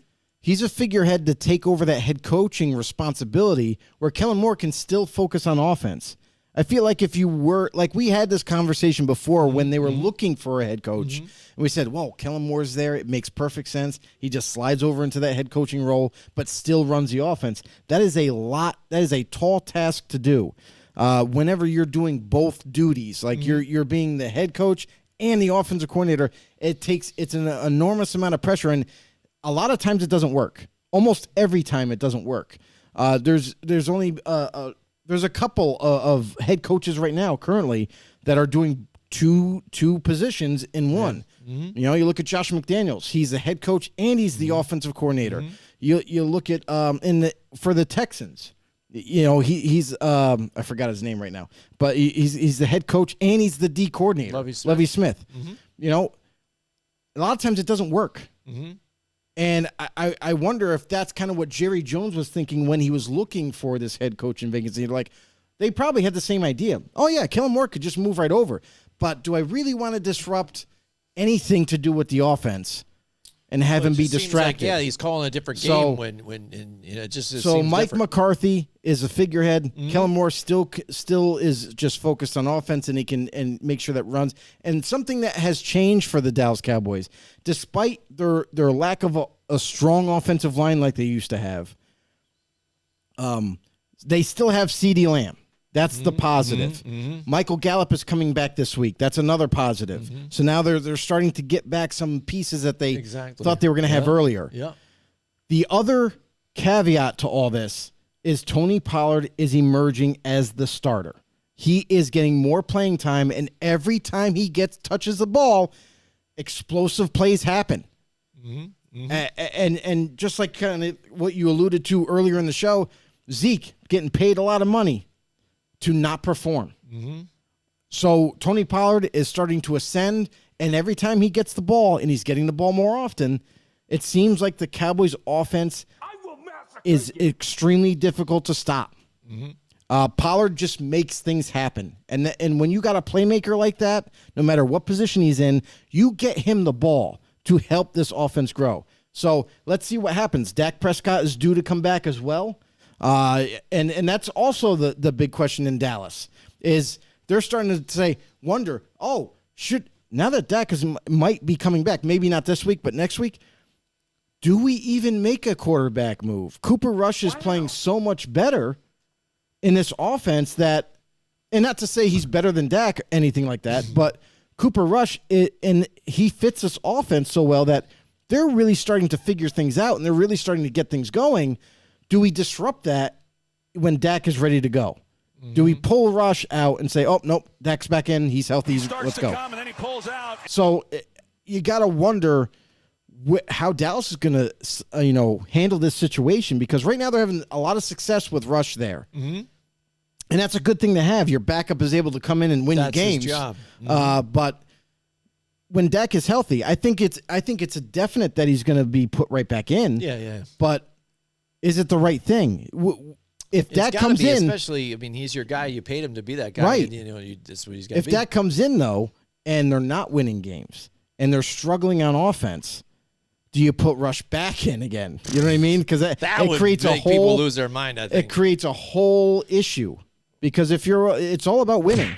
You do what you can to win. Yeah. So I mean, imagine that. I would love it. It'd be insane. That'd be crazy, but I don't know. We know that's not going to happen. Yeah, exactly, right. Well, we definitely appreciate you guys watching the show with us tonight. Shout out to Cody and everybody out there. If you haven't yet, again, subscribe to us on YouTube, just Football on the Know Show.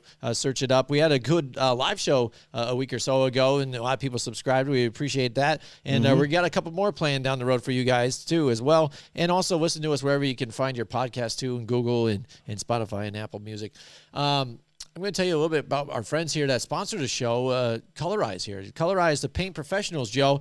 I follow them on Instagram, too, as well, and they were showing off the photos of the new place that they're getting going in Troy, right out there by Juniors there on Route 4, and it looks amazing what they've gotten going so far. It's not open yet, still in the stages, but you can see the thing that's going to happen, the beauty that is Colorize, because I've been in their other stores, one in Niskuna too. It's the same type of setup, and it's amazing how everything's lined up, looking nice, labels out, and the paint professionals that when you go in there and you ask a question, you might not know a damn thing about colors or whatever, and they can hook you up. They know exactly what they're doing. They're going to help you out and lead you to where you need to go. And I talked about the Niskuna one, in the Troy one that's going to be open, but they also have 2 other locations. That's in Queensbury and Clifton Park, New York as well. They focus on outstanding products from Benjamin Moore, but as an independent dealer, they also have access to everything paint and finish related, drop cloths, whatever. Serving everyone from the paint professional to your do-it-yourselfer, Colorize is eager to help you, and they're capable of making your next project go a lot smoother. So Colorize, the right paint, color, and advice from local professionals. Check them out at any of those stores. Who care? At mycolorize.com. All right, they Joe. They care, too. They care a lot. They do. They really give you the information. They're fan-friendly, and they're there to help.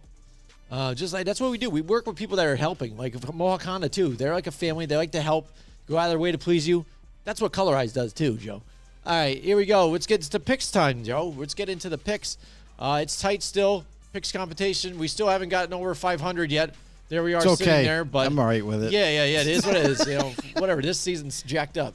It's just between us anyways. Who cares? I just think it's hilarious. Imagine if we go the whole season and still have a losing record. Still remain under 500. Oh boy. I think we both need to drink at that point. Yeah, I know Mike Tackett's not doing too well out there either, though, for his picks. Cody, let us know how you're doing out there. I know Cody is like 100 to like 5 losses and 1 tie.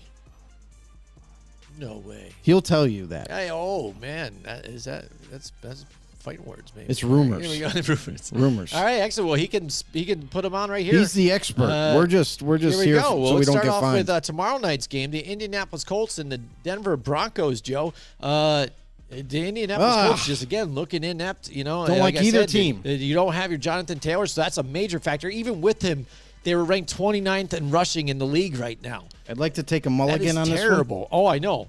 And Denver, again, not their defenses look good at times, but again, Russell Wilson, he had his breakout game, I think, a week or so ago. And then now, again, getting pressured, can't get it going. And it just doesn't seem like the old Russell Wilson. Again, it looks like you're getting the Russell Wilson and what you got latter of last year, and they invested all this money in him trying to get that quarterback grab, much like they did with the Peyton Manning, to try and get that turnout too, to get that ring again. And I don't think it's working out for him as well here. So even though, man, Denver's going to be at home. Indy doesn't look very good. They don't have Jonathan Taylor. I'm going to have to side with Denver, I guess, in this one. It's going to be tough. I don't know. Broncos have a pathetic offense. I've witnessed this. Watching the Raiders kind of engulf Russell Wilson several times. And the Raiders' defense is not crazy either.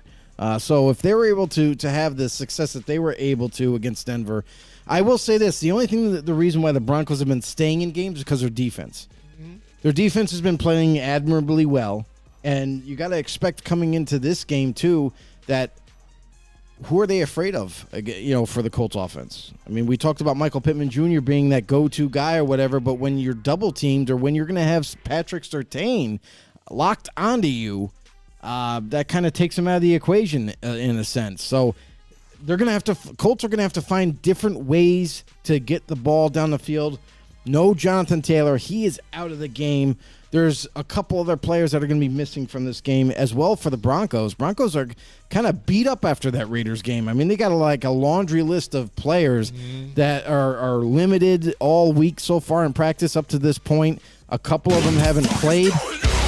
There's a lot of issues, especially offensive line-wise. Because I don't like the Denver Broncos, I am going to go with the Indianapolis Colts because I feel like... I don't like them. Here's the thing, is when you don't expect the Colts to do jack shit, they kind of find a way to make it work. I don't know. This game, I think, is going to be one of these terrible games to watch tomorrow night, but I'm going to go with the Colts, give them a shot, give them some opportunity there to win. Cody is going with the Broncos. He said he's like 5 games over 500. He says Wilson hopefully keeping his momentum from last week with the injury to Williams. The backfield will probably be a constant mix between Gordon, Murray, and Boone on the passing plays. There you go. Who knows? We'll see. We'll see what happens. Like you said, could be something else. Indy could just show up all of a sudden. You never know. Because, again, Nyheim Hines back there, it's not like he's terrible either. He's been able to perform when Taylor hasn't been there, or even back when they had Marlon Mack. You put Nyheim Hines in there, and he was able to perform too. The one thing that I do like about the Colts is their defensive line. Yeah. And with the fact that the offensive line for the Denver Broncos is going to be not only beat up, but they're going to have to go against a pretty darn good D-line. I like the chances for the Colts. All right, next we got the London game, Joe. The New York Giants and the Green Bay Packers. Leonard is still out. Yep. He's going back for the Colts. He's not playing. Yep.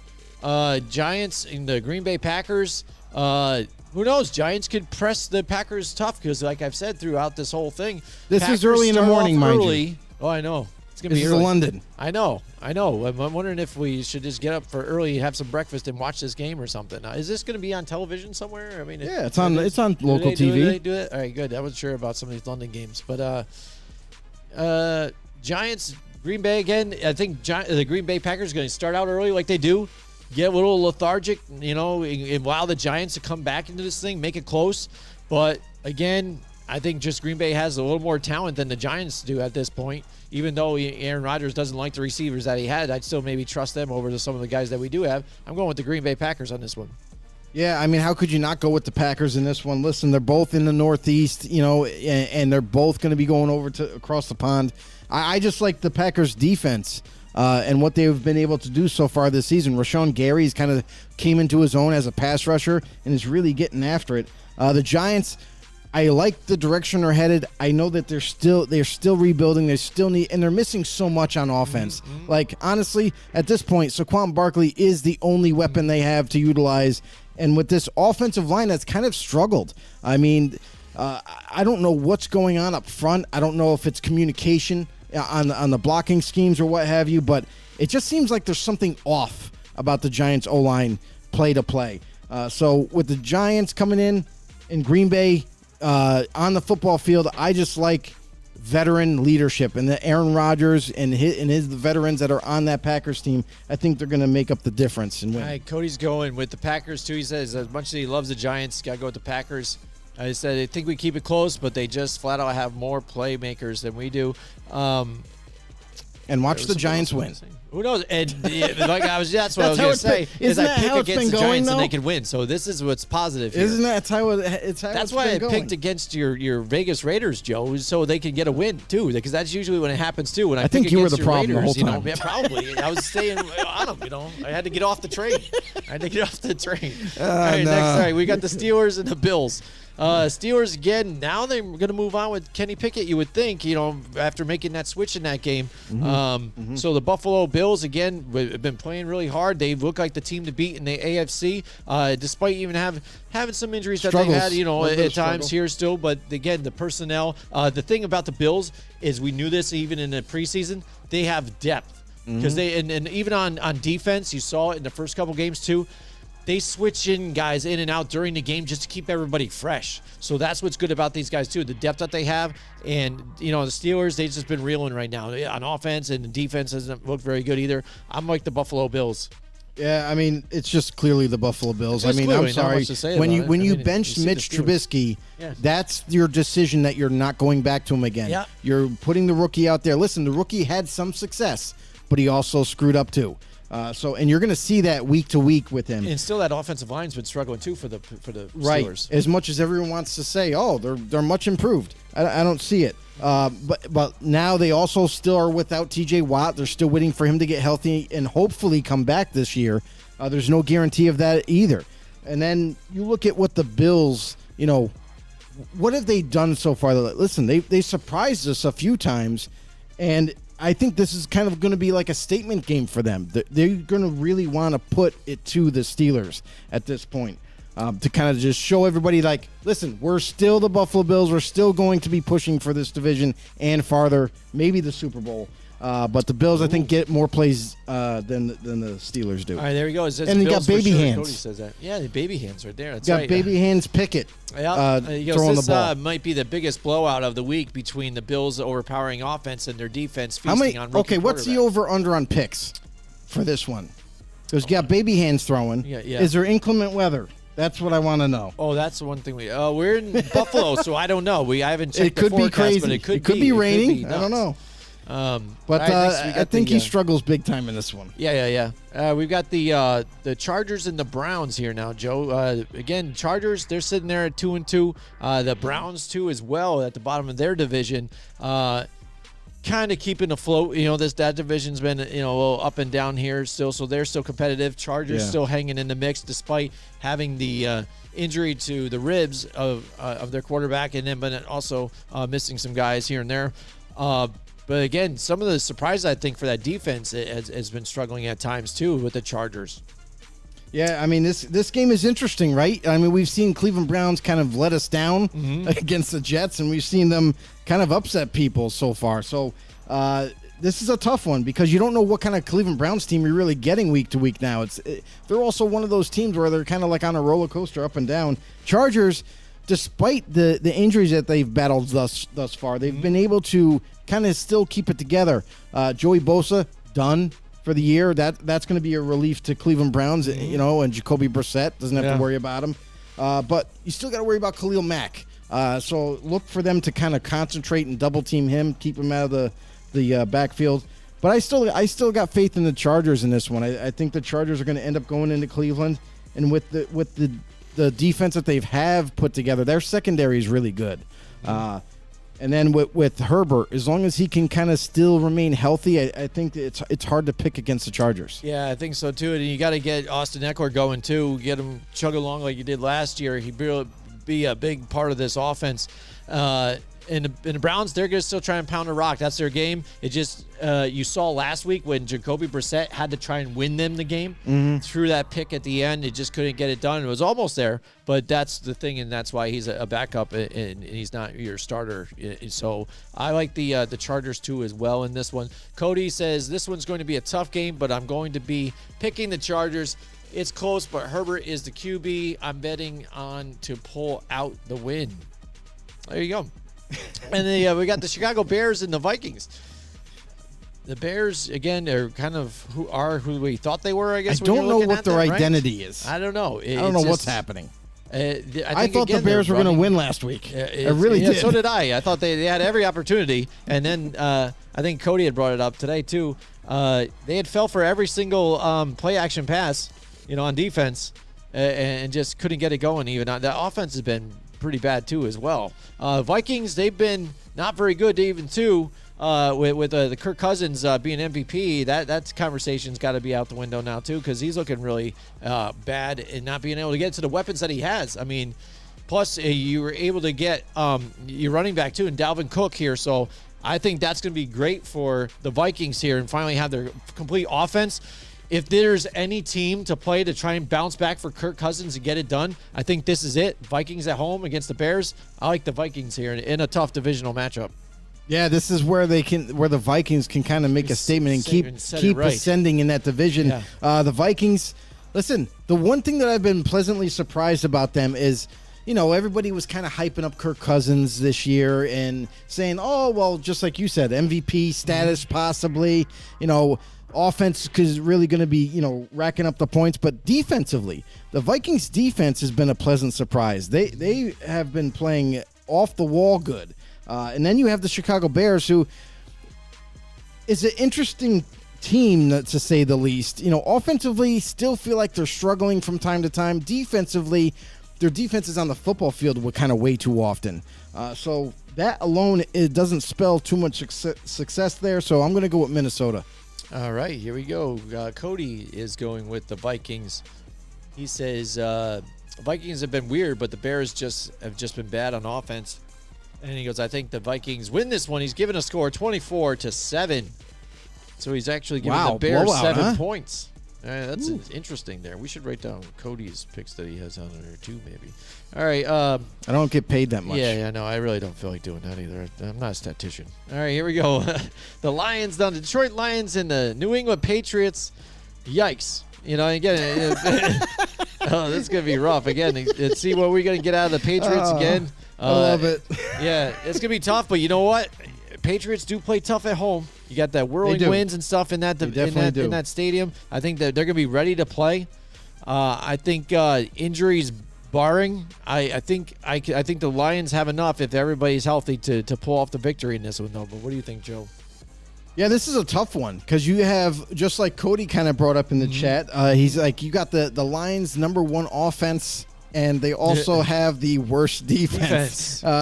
New England Patriots have been playing really well the last 2 weeks, and their defense has kind of really come up and is returning back to what we normally like to see from them.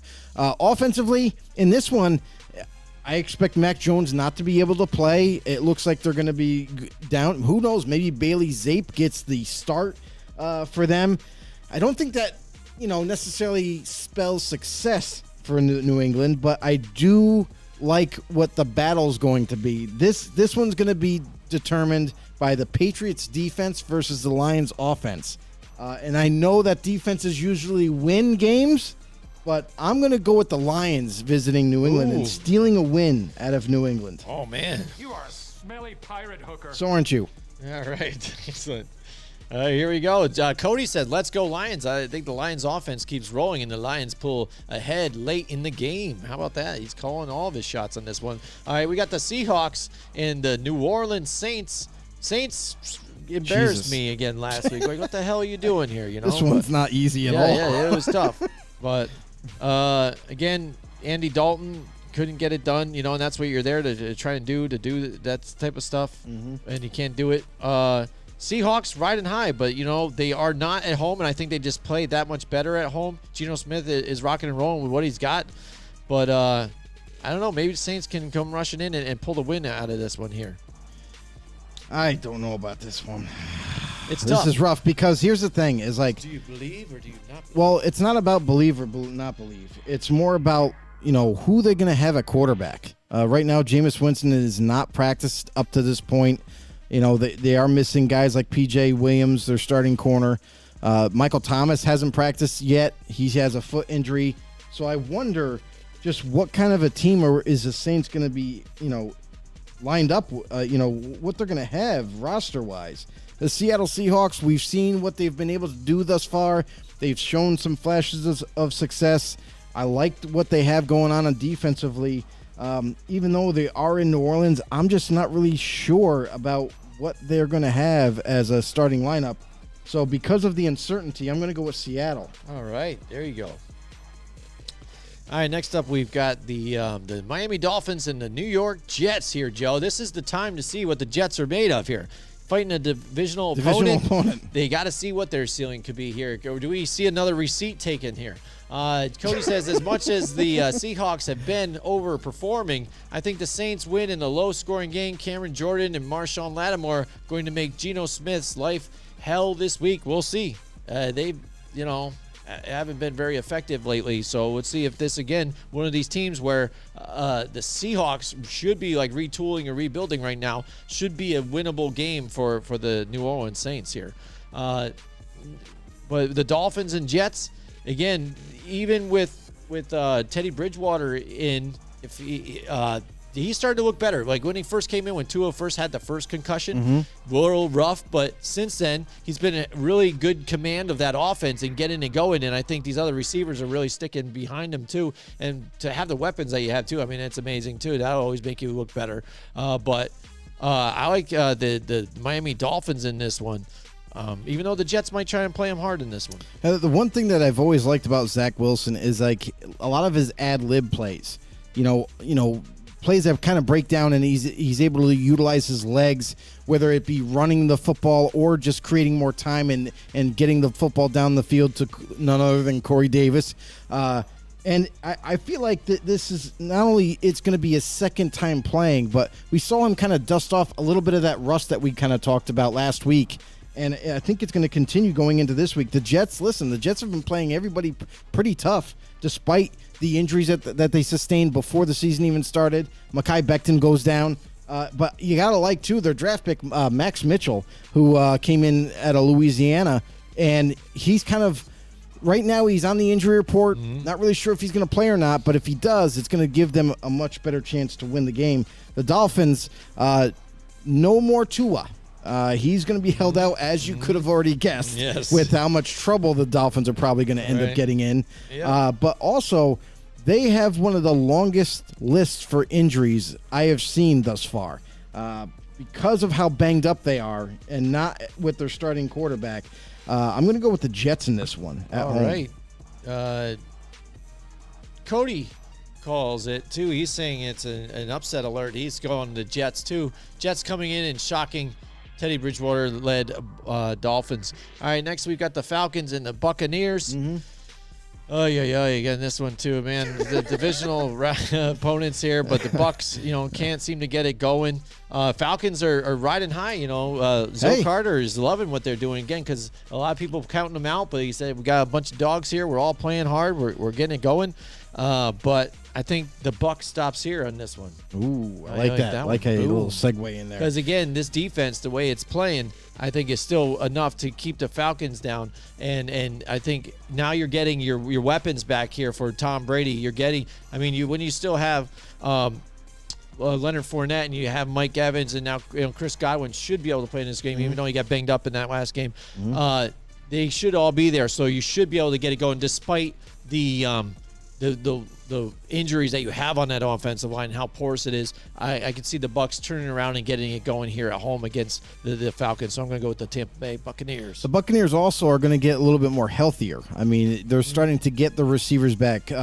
Chris Godwin is on pace to come back this week as well. Julio Jones is another one to keep an eye out for. He's limited right now, so he's going to probably come back. Still, the jury is out on guys like Akeem Hicks. Cameron Brate, he suffered a concussion in that game last week by his own guy, pretty much. So let's wait and see what the game status is at the end of the week. But another guy that's kind of been missing the lineup too is Logan Ryan. Been playing safety for them. Hopefully he can come back for them as well. As far as the Falcons go, the defense has been pretty darn good. Their secondary has been locked down pretty much. And the only thing that that's been holding Atlanta back really is their offense hasn't been clicking on all cylinders at times. They have guys like Kyle Pitts. They got Drake London as a rookie, and Marcus Mariota, surprisingly, is starting to play up to what was expected of him when he got drafted. He's able to run the ball. He's just distributing the football, pretty well, making good decisions, good reads. And the Falcons are going to be a tough team. This game, I expect this game to be kind of like a closer game, and a tight one right to the end. But even in doing so, I like my odds with Tampa, and because they're getting healthier. I got the Bucs. What's the over/under of what you think they've mentioned the 28-3 in this one, Joe? 28-3? Yeah, just because in case they're going to bring up. No, I'm just saying that Tom Brady faces the Falcons now again. Is he going to do a whole, beat the shit out of them and stuff like that? I just wondering, just because I know it's not the Patriots, it's the Bucs. It doesn't even make any sense. But just I don't know. There's the way these guys talk all the time. It's just I don't know. I can hear They can talk all they want. It's irrelevant at this point. Cody says Buccaneers defense I think has the difference in the game. Might stay close, but I'd be shocked if the Falcons were able to pull out the win. I won't be shocked if that happens. All right. So did you said Bucs on that one? Yeah. All right, here we go. Titans and Commanders. Commanders can't seem to get out of their own way again. We'll talk about a team that doesn't really have an identity. Even though, sometimes they do play better at home, can they turn around and surprise people against these Titans? But the Titans seem like they've turned things around and getting it going, getting Derrick Henry going, running like he was, in previous years. I like the Titans in this one. Yeah, the Titans, this game altogether is like what team doesn't want it more? Right. Because Who knows? Kind of. I mean, the Commanders. That's almost like the first game. Indy and Denver might be. Like that. The only thing is, like, the Commanders, they might be playing to lose at this point. Like, Carson Wentz is not the deal. Could be it. I know. I understand. People like to make that assumption. It's not true. Teams are still going to try to win, but the Commanders might not want to win. They might want to continue to lose, despite the fans that want them to win. But the Titans, they're a tricky team to figure out. Yes, they got their fair share of injuries. One of their biggest pass rushers, Alvin Dupree, has been out. Right now he didn't practice yet. I'm kind of wondering what his status is going to be coming into this game. Treylon Burks, it sounds like he's going to be missing some time, so they end up losing out on their rookie wide receiver that they've kind of been relying on. So it just kind of all the pressure falls on Robert Woods now to make a difference. This is a tough game. I really am conflicted on what team to take because every time I take Washington, they lose. Every time I don't take them, they win. They win, right? But I'm going to go with who has the hot hand right now, and that is the Tennessee Titans. All right. I think Derrick Henry Nobody can blame you for that one. Going to be able to expose them on the ground and continue what they've been doing since last week. There you go. Cody says Titans, King Henry will destroy the defense, and Wentz will most likely have too many turnovers to keep up with the Titans all game. We'll see what happens. All right, the Texans and the Jacksonville Jaguars. Oh, Joe. the other thing, too, that I want to say about that game is it looks like they're going to be missing two of their starting offensive linemen, the Washington Commanders. Their center is out. And one of their tackles, I think their right tackle, Sammy Cosme, I think he's also out as well. So that should be fun. We should see some turnovers then, Joe. We might. We'll see. Excellent. All right, next we got the Texans and the Jacksonville Jaguars. Texans, again, have making some strong plays, too. Unfortunately, they can't pull out a win yet like the Atlanta Falcons. So close. But they're getting there, close. and they're building. Every week. Also, on the other end, though, I mean, despite even he got pressured a lot against that Philadelphia Eagles defense last week. Trevor Lawrence really taking a pounding. But Jacksonville still played hard, and they've been playing hard the last couple of weeks here. I'm liking what's going on with them, and really you're seeing what they could do when you just have a different coach in there and then change a couple of pieces around and help out your quarterback. I like the Jacksonville Jaguars in this one, Joe. I mean, they're showing a really strong turnaround. Texans, I think, extend again with what they have. They're rebuilding. They look really nice. They're competitive, but they're just not there yet. Yeah, you can't fault you for picking the Jaguars. Yeah. Jaguars have one of the better defenses in the league right now, and this is a team that we kind of said, don't be surprised if you start to see an uptick on how well they play defensively because they have some young studs on that side of the football. And now that Doug Peterson is ahead of the offensive side of the ball, it seems like Trevor Lawrence is much more comfortable and is a quarterback-friendly type of offense. So high percentage throws, and they're getting the ball out and getting to their playmakers. Also, the Jaguars have been playing a lot of teams tough, not just the Eagles. Yeah. They were kind of in that game. And it's anybody that they've kind of played so far, despite maybe week one where they kind of looked a little off. But the Texans are also in that same boat. They are a team that has come so close, so far every week for the last 3-4 weeks, even the whole season. They're just on the brink of getting a win. And it's either ending in a tie or they just miss out on a field goal loss. So this is a team that is due for a win. But I got to say that the Jaguars have impressed me, especially on defense, so much that I'm going to pick the Jaguars on this one. All right, there we go. Cody's along with us, too, as well. Jaguars, they're a different team this season on both sides of the ball. Texans just don't have a lot going on for them this season. 49ers and the Panthers, Joe, we talked about it earlier with the stress that the Panthers are in right now. Do they make the quarterback switch? Matt Rule, could he be on his way out after just failing so far with this team, not being able to get them where they need to go? And the 49ers, now under Jimmy G, again, the week prior, it was a little tougher for them still, too, and he had some crucial turnovers stepping into the end zone, which was a big mistake here. But keeping it simple for him, again, too. Big defense, creating turnovers or even stopping the other team. and then running the football. They were effective running the football. So then again, Jimmy G didn't have to make a lot of mistakes, and then get into his key players. Deebo Samuel lighting it up again, breaking tackles here and there. Boom, boom, boom. Man, amazing. Sound effects, too. Yeah, boom, boom. He's got it going. I like the 49ers in this one again, too. I mean, the Panthers, again, I think they're struggling. Like we've talked about, again, trying to find their identity, trying to limit the turnovers. And yeah. So I like the 49ers in this one. More ground and pound. The bad boy Baker Mayfield is not the answer. And so far, until they make a change there, I feel like you're going to have to expect much of the same offensively. The Panthers, I don't think they get it done, especially against a Niners team that is super hot. I mean, defensively, they have been getting after offenses. I mean, coverage-wise, they're turning the ball over. They're getting in the quarterback's face or stuffing runs, and that's going to help Jimmy G as well. They're going to get the ball back into the offense's hands and get some points that way.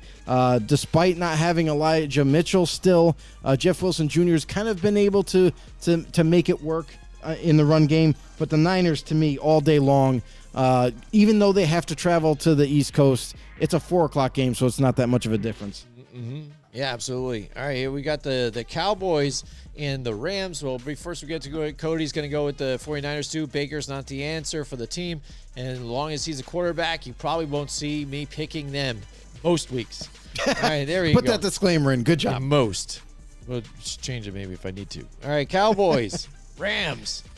I think, again, when they looked at this game, they thought it was going to be a cool matchup here. Yeah. But both teams, the Cowboys right now are looking on the upturn, even despite the injuries that they did at an offensive line. It seems like they're gelling together, again, being a more balanced team. And that defense has been able to get to guys, too. It's not only just, you talk about the effect that Micah Parsons has, but some of these other guys getting involved, too, to help balance out this thing. So when teams trying to tee up and double on Micah Parsons, DeMarcus Lawrence is getting in there as well. So the Rams, that offensive line is, again, struggling, and then you've got the injuries on top of it. This could be hell for them. And I can't believe, the game plan has got to be, again, we'll just give it to Cooper Kupp again. So if the Cowboys are smart, you're doubling up on Cooper Kupp, and you're going to see, Diggs there try and jump a bunch of routes on Matthew Stafford, who's going to probably stare down a Cooper Kupp a few too many times, and you're going to see him pull up a pick or so. I'm going to go actually with the Cowboys on this one, even though the Rams are at home. I'm going to go with the Cowboys on this one. How about that? Yeah, there you go. Way to go, buddy. You just said with I authority. Just jinxed them. With authority. Yes. But here's the concerning thing for me is that we all know that Dak Prescott is not going to be there for this game because I did hear a rumor that he's having issues gripping the football. Yes, that's right. Gripping balls has always been an issue for Dak Prescott. Yeah, he's still working on it. In due time, he'll get it down. I like you. You have balls. He does. Maybe he does. I don't know. Maybe there's something with that sleep number bed that he's got. Maybe that's the problem. Makes you a bad ball gripper. But the Cowboys, they are getting healthier at the right time right now. Right now, obviously, we have Michael Gallup returning this week, which is going to be big especially with Cooper Rush already having success with just a guy by the name of CeeDee Lamb and company. So Michael Gallup returns to the lineup. That's going to add some more weaponry for him. And defensively, just like kind of Jim was touching on it, this is going to be tough on the Rams. Offensive line is really beat up. They don't have their starting center. And I'm kind of curious. This game could be one of these kind of mirages that you already think that the Cowboys are going to have a leg up on the Rams. And somehow, despite the injuries, despite the bad play offensively, the Rams end up winning the game. But I'm going Cowboys. All right, he's going Cowboys too as well. Cody is going Cowboy. Cody's going with the Cowboys. Yeehaw! Here we go. With the Rams not fixing that O-line, he'll be picking the Cowboys. But as a Giants fan, I'll be rooting for the Rams. That's right. And that's how it goes, right? Hey, when it's there pick you 'em, go. You got to do it sometimes. You know what I'm saying? I hate to do it, but you got to sometimes. And like I said, if I win, this is almost the reverse of what I do with the Giants. I pick against the Giants, and if they win, then I'm happy because the Giants won. But Right. if they lose, I'm happy because I got the pick right. Same thing with the Cowboys. If they win, I got the pick right. There you go. But if they lose, I'll still be happy. I'll take the loss. The next game is the Battle of the Birds. It's a battle of the birds, and it's probably going to get chippy. These guys get chippy, Joe. The Cardinals and the Eagles, it is like real birds when they get together. They flock peck together at and they each other. start pecking at each other. Yeah. Then it gets crazy. Let the feathers Fly. That is a reason there is a saying like that, and this is what happens. Eagles and Cardinals get together, it is brutal. Do the But I Eagles think in real remain life, an eagle undefeated? would eat a Cardinal. This is going to be a good game. Yeah. Do they? That could be the major question here, Joe. What do you Could think? be. Why don't you start off with this? I one? think the Eagles have been playing so well up to this point that it's hard for them to lose, and they're also going to momentum. they're also getting back a tackle. It looks like this week, one of their starting tackles back, and it's just going to make them better. You know what I mean? Better protection, Scary. and it just makes them scary. Look at Jalen Hurts. I really wasn't sure this year how much better he was going to be, but it seems like the Eagles not only improved their team offensively and defensively with adding guys like James Bradbury opposite Darius Slay, but Darius Slay is also hurt. You know, there's a concern that he might not even play this week, and if that's the case, I mean, you got to wonder about that. The Cardinals have been a disappointment up to this point. They won a couple of games, but defensively, they're just not there yet. You know what I mean? I was expecting a Cardinals team to kind of not only defensively but offensively to really kind of go after teams and be aggressive and win a lot more games. And I know it's only week 5, but I thought they would have a winning record at this point and kind of lead the division at this point. But the Eagles going into Arizona, I got the Eagles pulling out a win here and remaining undefeated. Boom. There you go. Cody has an upset alert. He's going with the Cardinals. He says the Eagles have been hot, but I think the Cardinals are going to surprise everyone in what will probably be the best game of the week. It could be close. You never know. Again, you've got the Kyler Murray being able to run around and maybe have this Eagles defense chase him around. But when you have, again, if Darius Slay is going to be healthy and be able to play in this game, but even despite that, you have James Bradbury in the secondary too as well, which is scary. And then that front To be fair, line, too, though, as well on the defense. the is scary. Cardinals are coming in very heavily injured. They're banged up pretty bad, and it's a lot of key players. Marquise Brown, we know he took a big hit last week. He also hurt his foot. Did not practice up to this point, and we all know because it's midweek, it's still early in the injury report. Don't know how it's going to finalize, but guys like Rodney Hudson, they're all-pro center, didn't practice. DJ Humphries. It looks like he's going to be due to play, return to the lineup. Justin Pugh hasn't practiced. I mean, it looks like a lot of those key starters on the offensive line haven't practiced up to this point. We have to wait and see what happens Thursday and Friday. Friday is designation day. That's when you get a really good idea if they're going to play or not. If they're limited, they're going to play. But if they're questionable or worse, it's more than likely not.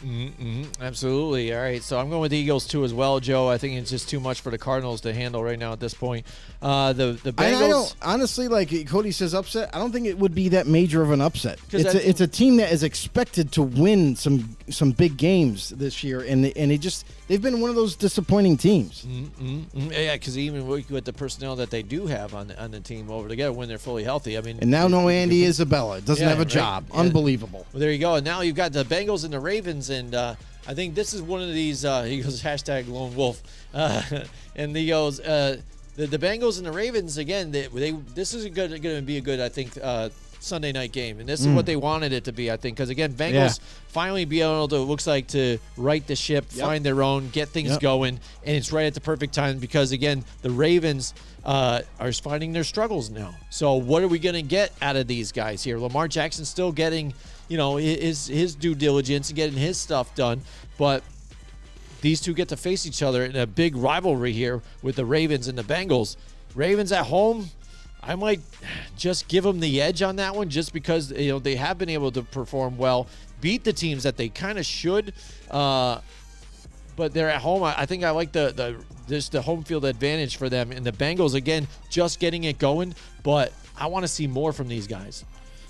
It's interesting that both of these teams that have been, where they've been status wise in terms of like their streaks or like Lamar Jackson came in hot in the beginning of the season, was throwing the ball over the place, was running the ball over the place. The Ravens started to look back like themselves again. And then the Bengals struggled big time in the beginning of the season. And much of that could be contributed to not playing enough starters in preseason games, not getting those repetitions in live play. Now it looks like they're starting to get back their mojo for the Cincinnati Bengals, and Joe is starting to dial up dimes for all the receivers across the board. And the Ravens, not only has their defense come back in full health, but they're really starting to play that physical play like they did a year ago. Calais Campbell returns for yet another football season, and the Ravens have something going on here. I think they're a little discouraged from last week's loss, and I think they're going to come back against a divisional opponent at home.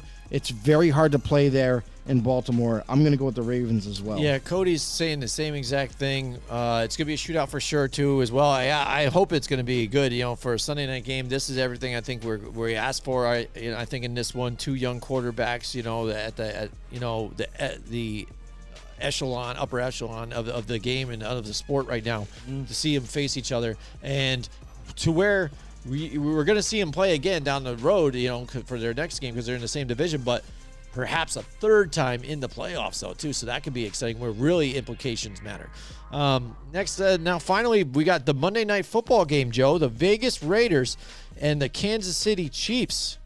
Raiders, I had picked them to win the division, and they freaking just not lived out to me. But, again, they started to look a little better last week and stuff, and they've been scoring points, though, too. It's not like, I think, for a lack of effort.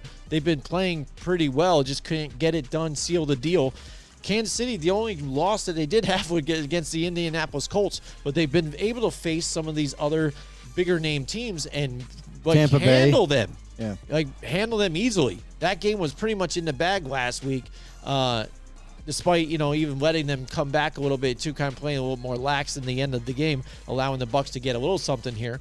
But even despite the lack of some of the protection that Patrick Mahomes has been getting, he's been able to make those moves that he does and make some plays, big plays that a good franchise quarterback can get you, and that only he can do a lot of times, and not some of these other guys can do, and score. And Kansas City was able to adjust last week. We talked about, I said a week or so ago how they wanted to do the deep ball, and they were in love with it. Despite whatever the team was giving them, they still wanted to go to it.